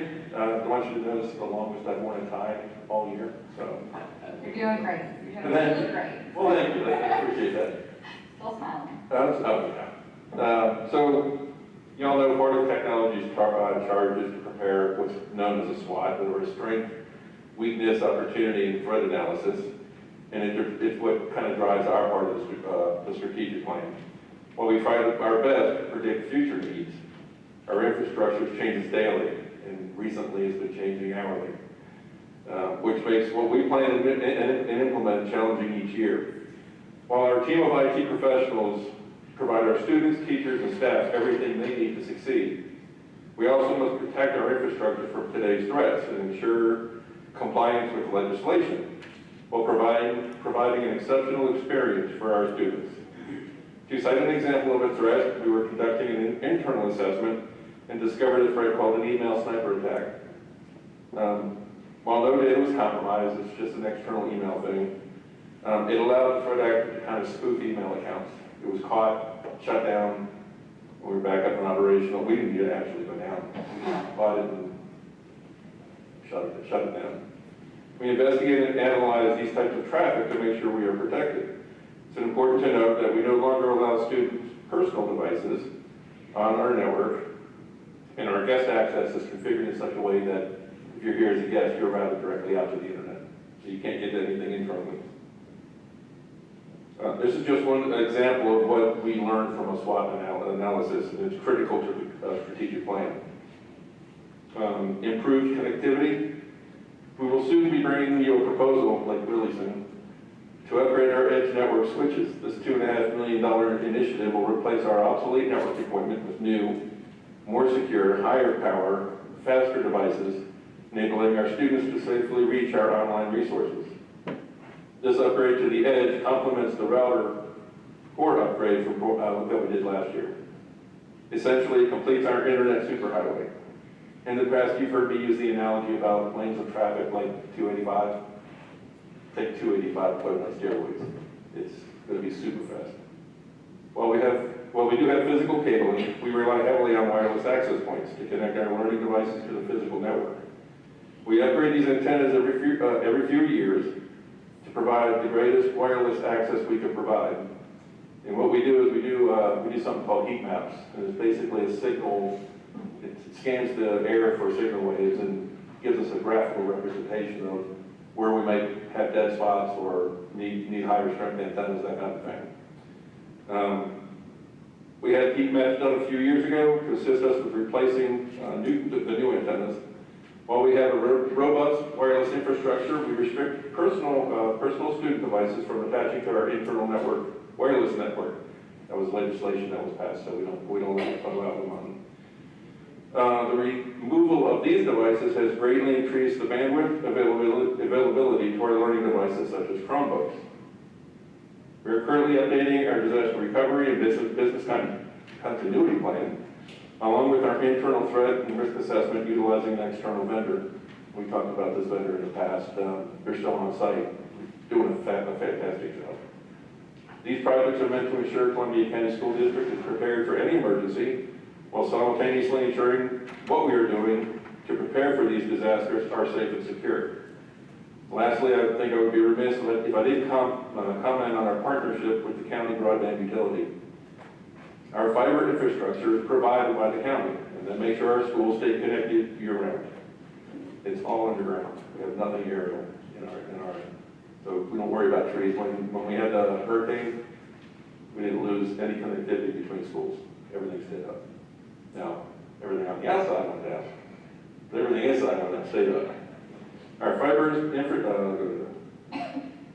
also our IT staff. We have 35 technical support specialists that tirelessly work at our schools, ensuring our students and staff have everything they need.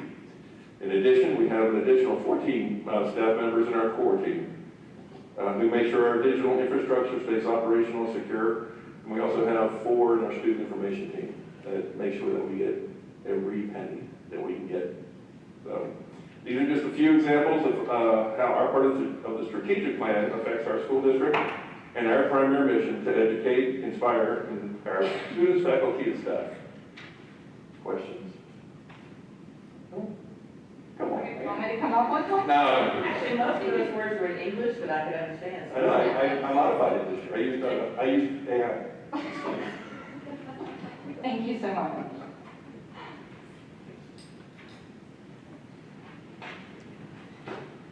Good evening, and thank you for the opportunity to speak for a moment about Goal Area 5 and how we accomplished what we said we were going to do 9 months ago.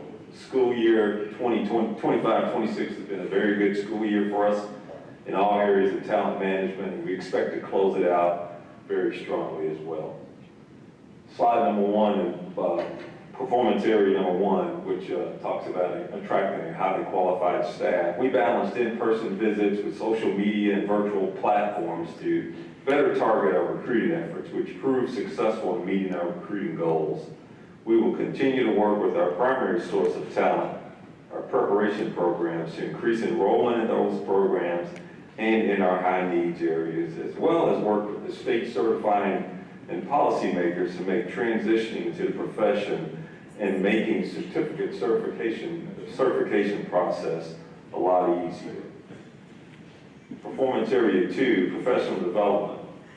Like most organizations, seamlessly and successfully integrating new employees and developing their skills is integral to the district vision and achievement, and is something that we're always looking to improve. Also, developing employee competencies demonstrates our commitment to them and investment in our employees, which also leads to higher job satisfaction and higher retention. Performance objective number 3, continuing to retain a high-quality workforce. Continuing to educate our employees on our excellent benefit offerings was a point of emphasis this year, and any negative feedback centered around the state health benefits plan, which we have no control over. Other district insurances, to include dental, short and long-term disability, have been renewed with excellent rates. Additionally, policies supporting our plans, such as auto enrollment and supplemental retirement savings plans, have been very well received. And Mr. King, you mentioned something about South Carolina. When we do our compensation studies, we always look at South Carolina, probably as far north as Charlotte and as far south as Florida and Alabama. And so we have South Carolina, specifically in Aiken, has done some work on their compensation salaries, and so this year we're going to take another comprehensive look at all of our salary schedules. We haven't done that since 21-22, so we'll make some changes there and look at some areas that we need to improve in, and we'll do that again.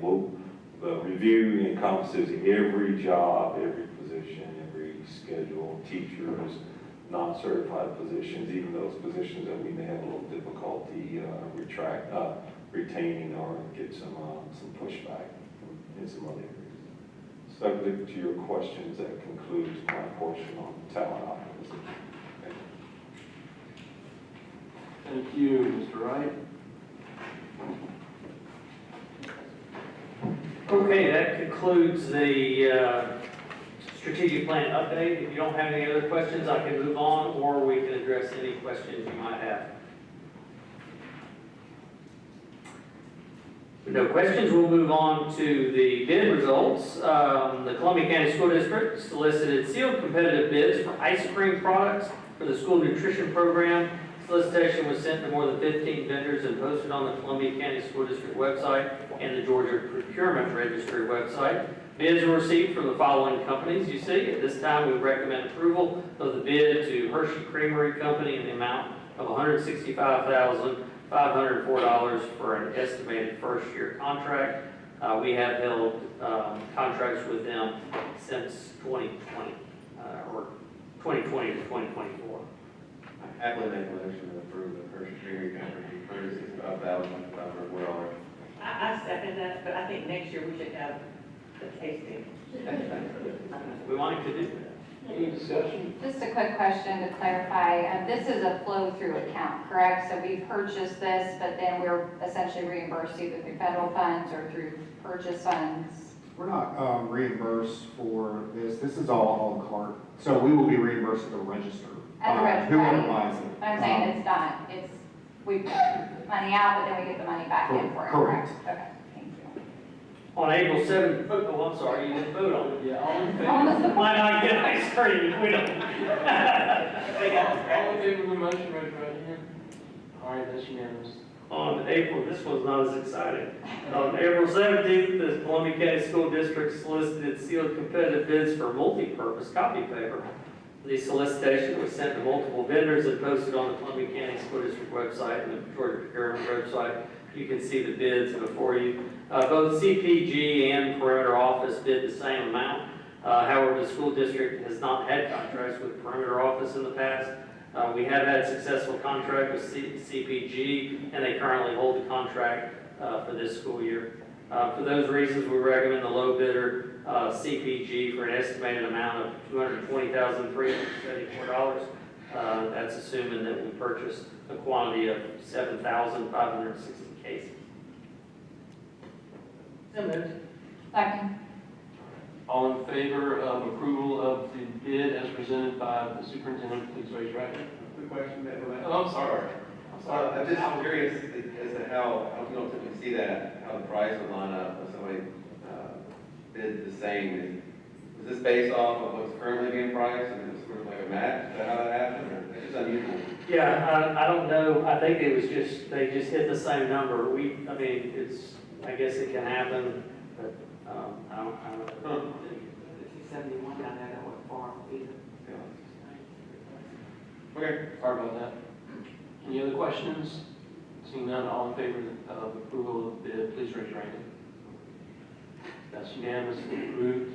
As Mr. Van Meter was mentioning, the Columbia County School District has solicited some competitive proposals for network switches. This was posted on the USAC website for any vendor to review and submit a proposal.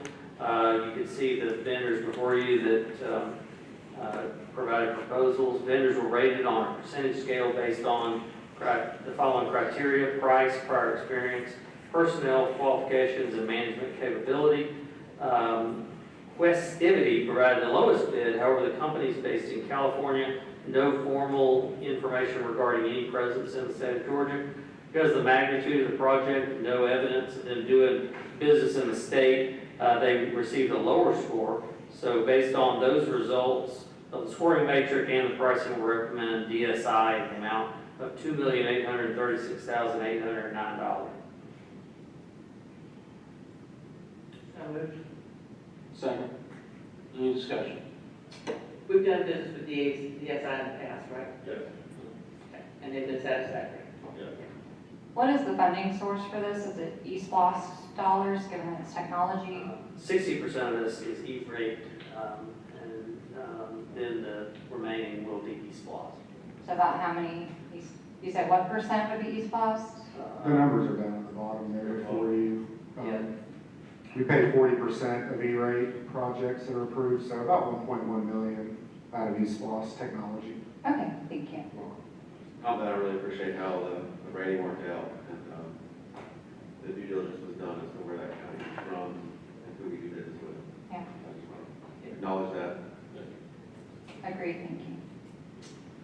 February 19th. Oh, I'm just so excited to get done tonight, I guess. If there are no further questions, all in favor of the motion, raise your right hand. All right, that's unanimously approved. Well, I only have one left to go.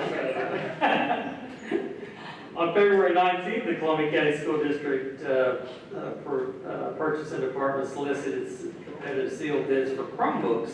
The solicitation was sent to several vendors and posted on our website and the Georgia Procurement Registry website. Proposals were received from companies before you. Supply chain issues for Intel processors have caused cancellations of current orders, which is why we'd like to try to do this in bulk. I think we've mentioned that to you. The cost of each unit has gone up. It's $456.50, and we'll purchase approximately 1,125 units.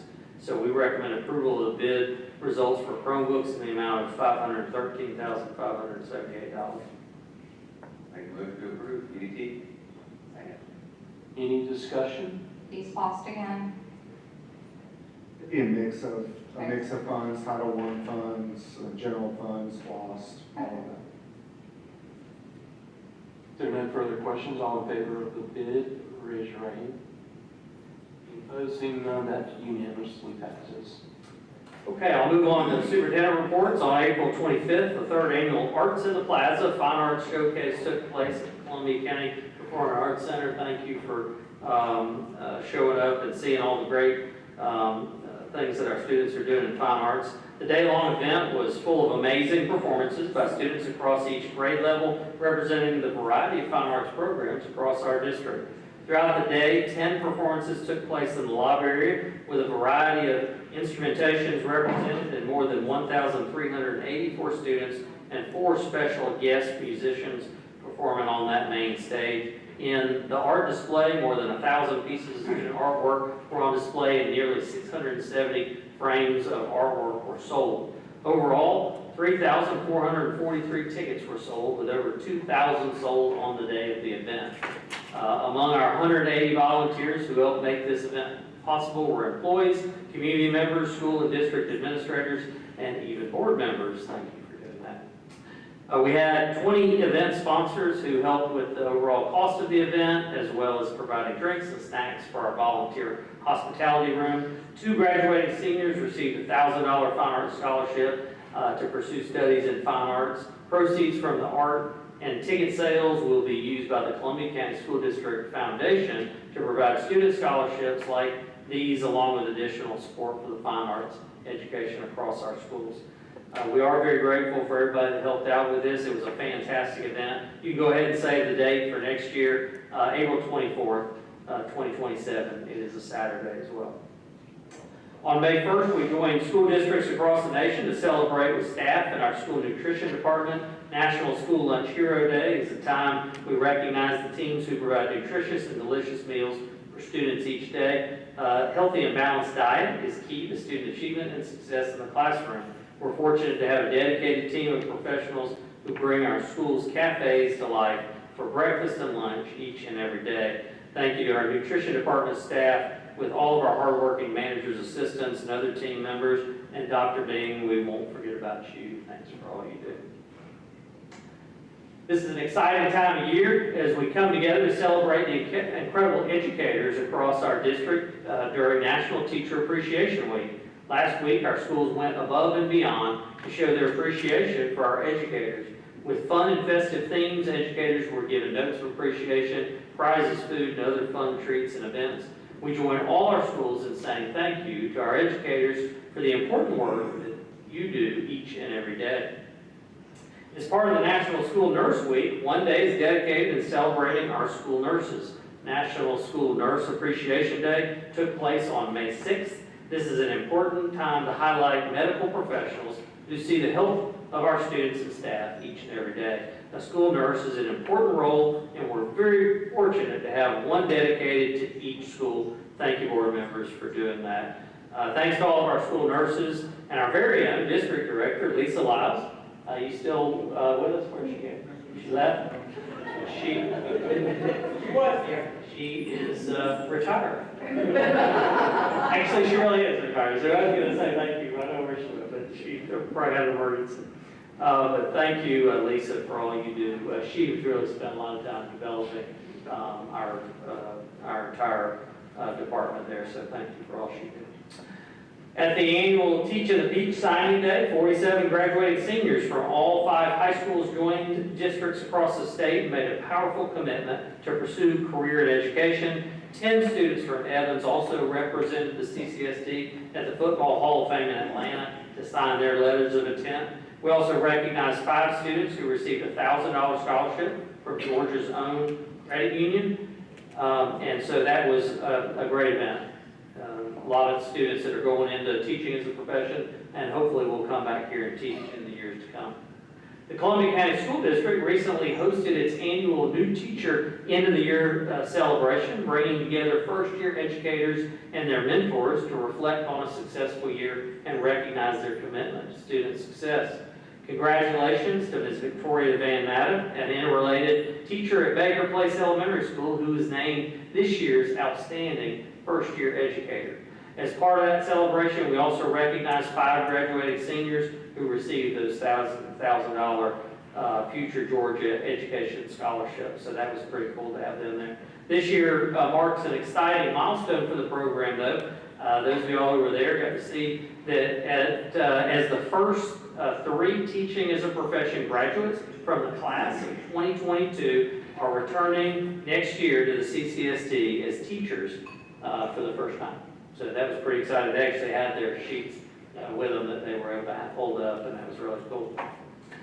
Next week, we're going to be looking forward to our upcoming commencement for the graduating class of 2026. We have a list of where those are going to happen and the times. I'll just remind you, we went out to the community and did a survey on how they wanted us to handle graduation times and events. And overwhelmingly, we came back with what we're using today.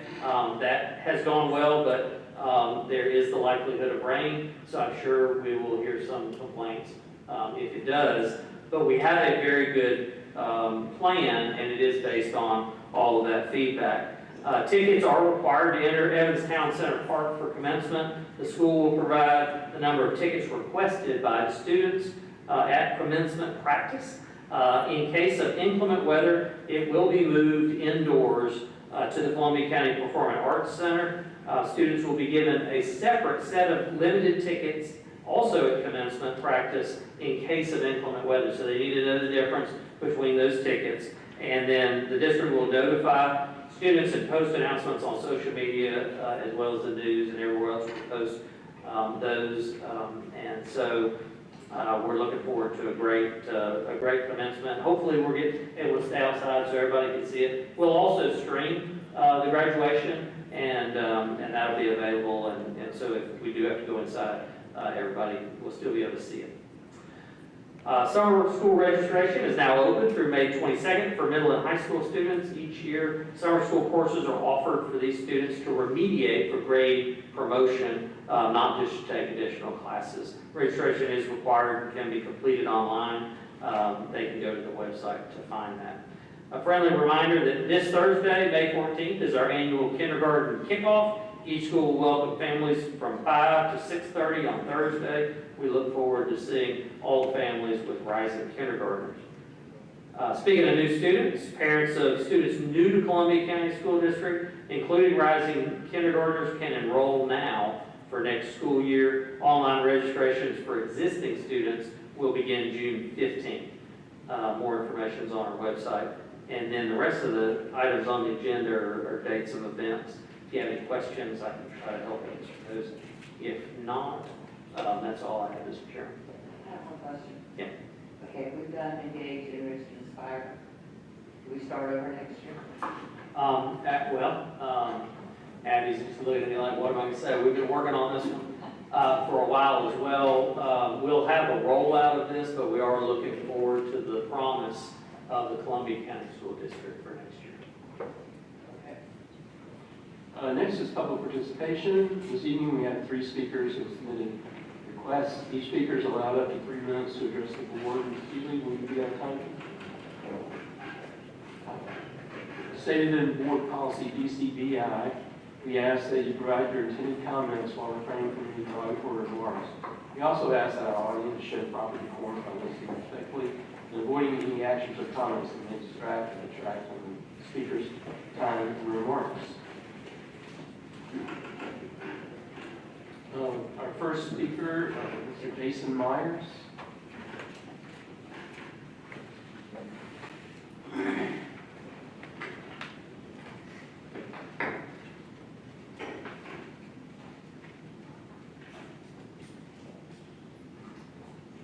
Mr. Myers, pleasure to have you.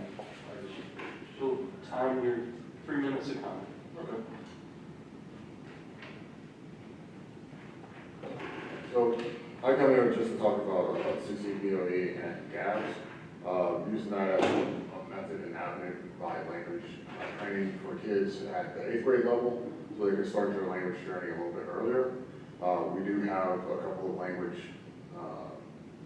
things in the community that this will benefit. So really it gets to starting it earlier, helping expand the pathway. I know Evans is starting a French program, so that allows more 8th graders that will go into the Evans High School French program to have access to that, and also increase the flexibility of your Spanish program for students that may not be able to hit it in the normal times, and provide more resources for languages. So really, I mean, that's pretty much it. The languages that are offered through GABS are the French, Spanish, German, Chinese, Latin, Japanese, and American Sign Language. Specifically of note will be the Chinese as we look at how the global scale of things are going on. That would be very beneficial for us as a community to provide for some of our Fort Gordon partners and other assets in the community. Cost effectiveness, I know we had quite a long time talking about money, and really looking at how much it costs for a teacher, about $60,000, something like that, for Bureau of Labor Statistics here, while a GABS program costs $500 per student for you guys. So that exponentially allows you to increase the amount of students that you can have into those language programs and find out exactly how many students want to go into Chinese or Japanese or some of the other foreign languages, which allows it to be very scalable because you don't have to have one teacher for oversight, and it doesn't have to be that specific language professional. Really after that, it's just that long-term value that you can add. So you have to Augusta National with a lot of your international people coming in, so having homegrown linguists in the community that can work at Augusta National, also Fort Gordon and its various missions, having those people from here that can provide to here instead of having to bring people in from outside and or take off to other areas constantly. I can tell you that this is probably one of the preferred spots for linguists in that community. Also, you have Bridgestone with the Japanese community as well that has their Japanese speaking management. So that's another reason why you really want to start early, have that capability build and grow here in Columbia County. I don't have anything else. I don't know. Okay, thank you very much. Our next speaker is Ms. Stephanie Island. Is Island here?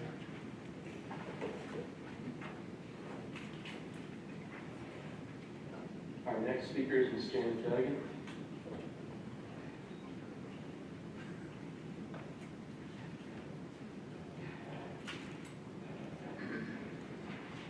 Good evening again.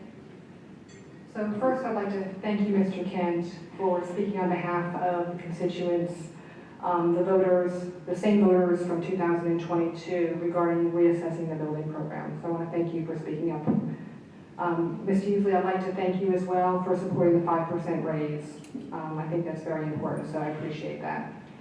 Ms. Allen, I'd like to thank you for recommending the 5% raise and also providing the financial details on how this can be done without a tax increase with our current funding. And then, Mr. Casado, I have the utmost respect for you, for all the hard work that you do. And I just want to assure you that in challenging the budget priorities, that in no way reflects your expertise or all that you do. It instead reflects on the priorities of the district leadership. So I just want to be sure that you understand that as we challenge this, it is no reflection of your expertise or quality of the work that you provide in the presentations that you do. As for the budget, speaking to Dr. Flynn's assertion that the public was aware of the need for the general fund transfers to the capital fund from the 2022 public presentation, that leaves some more questions for me. So I ask, why then have these alleged, and I use the word alleged, known transfers not been included in the budget during the budget hearings for the last several years? So if that's true, which I don't believe it is true, that that was something known and expected as far as the public's concerned. It has been known and expected when you read Moody's and other documents, but not to the public. But in FY25, there was a $23 million transfer to the building fund. But in the hearings that we're having tonight for this coming fiscal year, during those hearings, there was no mention of that. It wasn't listed in the budget. It was silent. There was nothing to do with that. In 2000, it was either 23 or 24 when there was a $10 million transfer. Same thing. The transfer occurred, but there was no discussion during budget hearings. And the presentation that we see tonight, where there's the 20 million presentation transfer, that didn't exist in those 2 years. And we can go back further to find that the full transfers were not listed. So it leaves the question as to why. Why was it public and supposed to be public, but we're not making it public during budget hearings and doing it behind the scenes, or what? So I think that's a good question that you may want to investigate and see, and maybe going forward, continue like this year, where it is in a public forum. Thank you. Okay, next on our agenda is the executive session. Do I have a motion? Motion that we return to executive session to discuss personal, legal, and real estate matters. Second? All in favor? Please raise your hand. All right, let's go to executive session. Phones out here.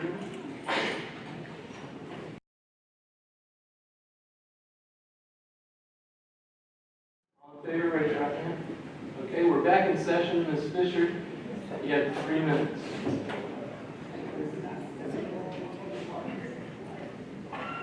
I'll be fast, I know we all want to go home. I just wanted to say that presentation from Lewiston, I can tell you for a fact that is actually what's going on in that school. My daughter's a 5th grader there, so she's leaving. I'll be done with elementary, but she's actually doing those things in the school, so it is actually happening. I just wanted to say that congratulations to all the graduates, all the teachers, another year is about to be in the books. And I just really hope that as the meetings are going forward, and I notice that you guys are actually listening to the community and, you know, taking what everybody says and just thinking about it. That's all we're asking. We're not, you're never going to please everybody, you know, but we just hope that everybody that you've heard speak tonight, they do prefer that the money is back into the classrooms. Like, we all very much are supporters of the classrooms. We'd rather go without certain things if the money's in the classroom.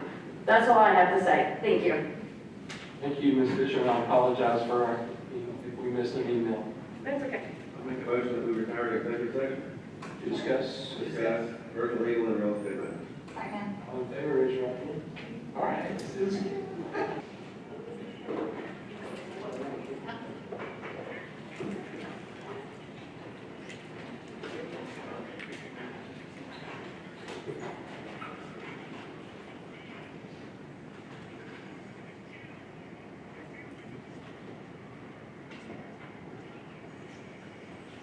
Make a motion that the chairman be directed to executive and affidavit in accordance with state law, affirming that no subject was discussed during executive session is violating the existing law of the state of Georgia.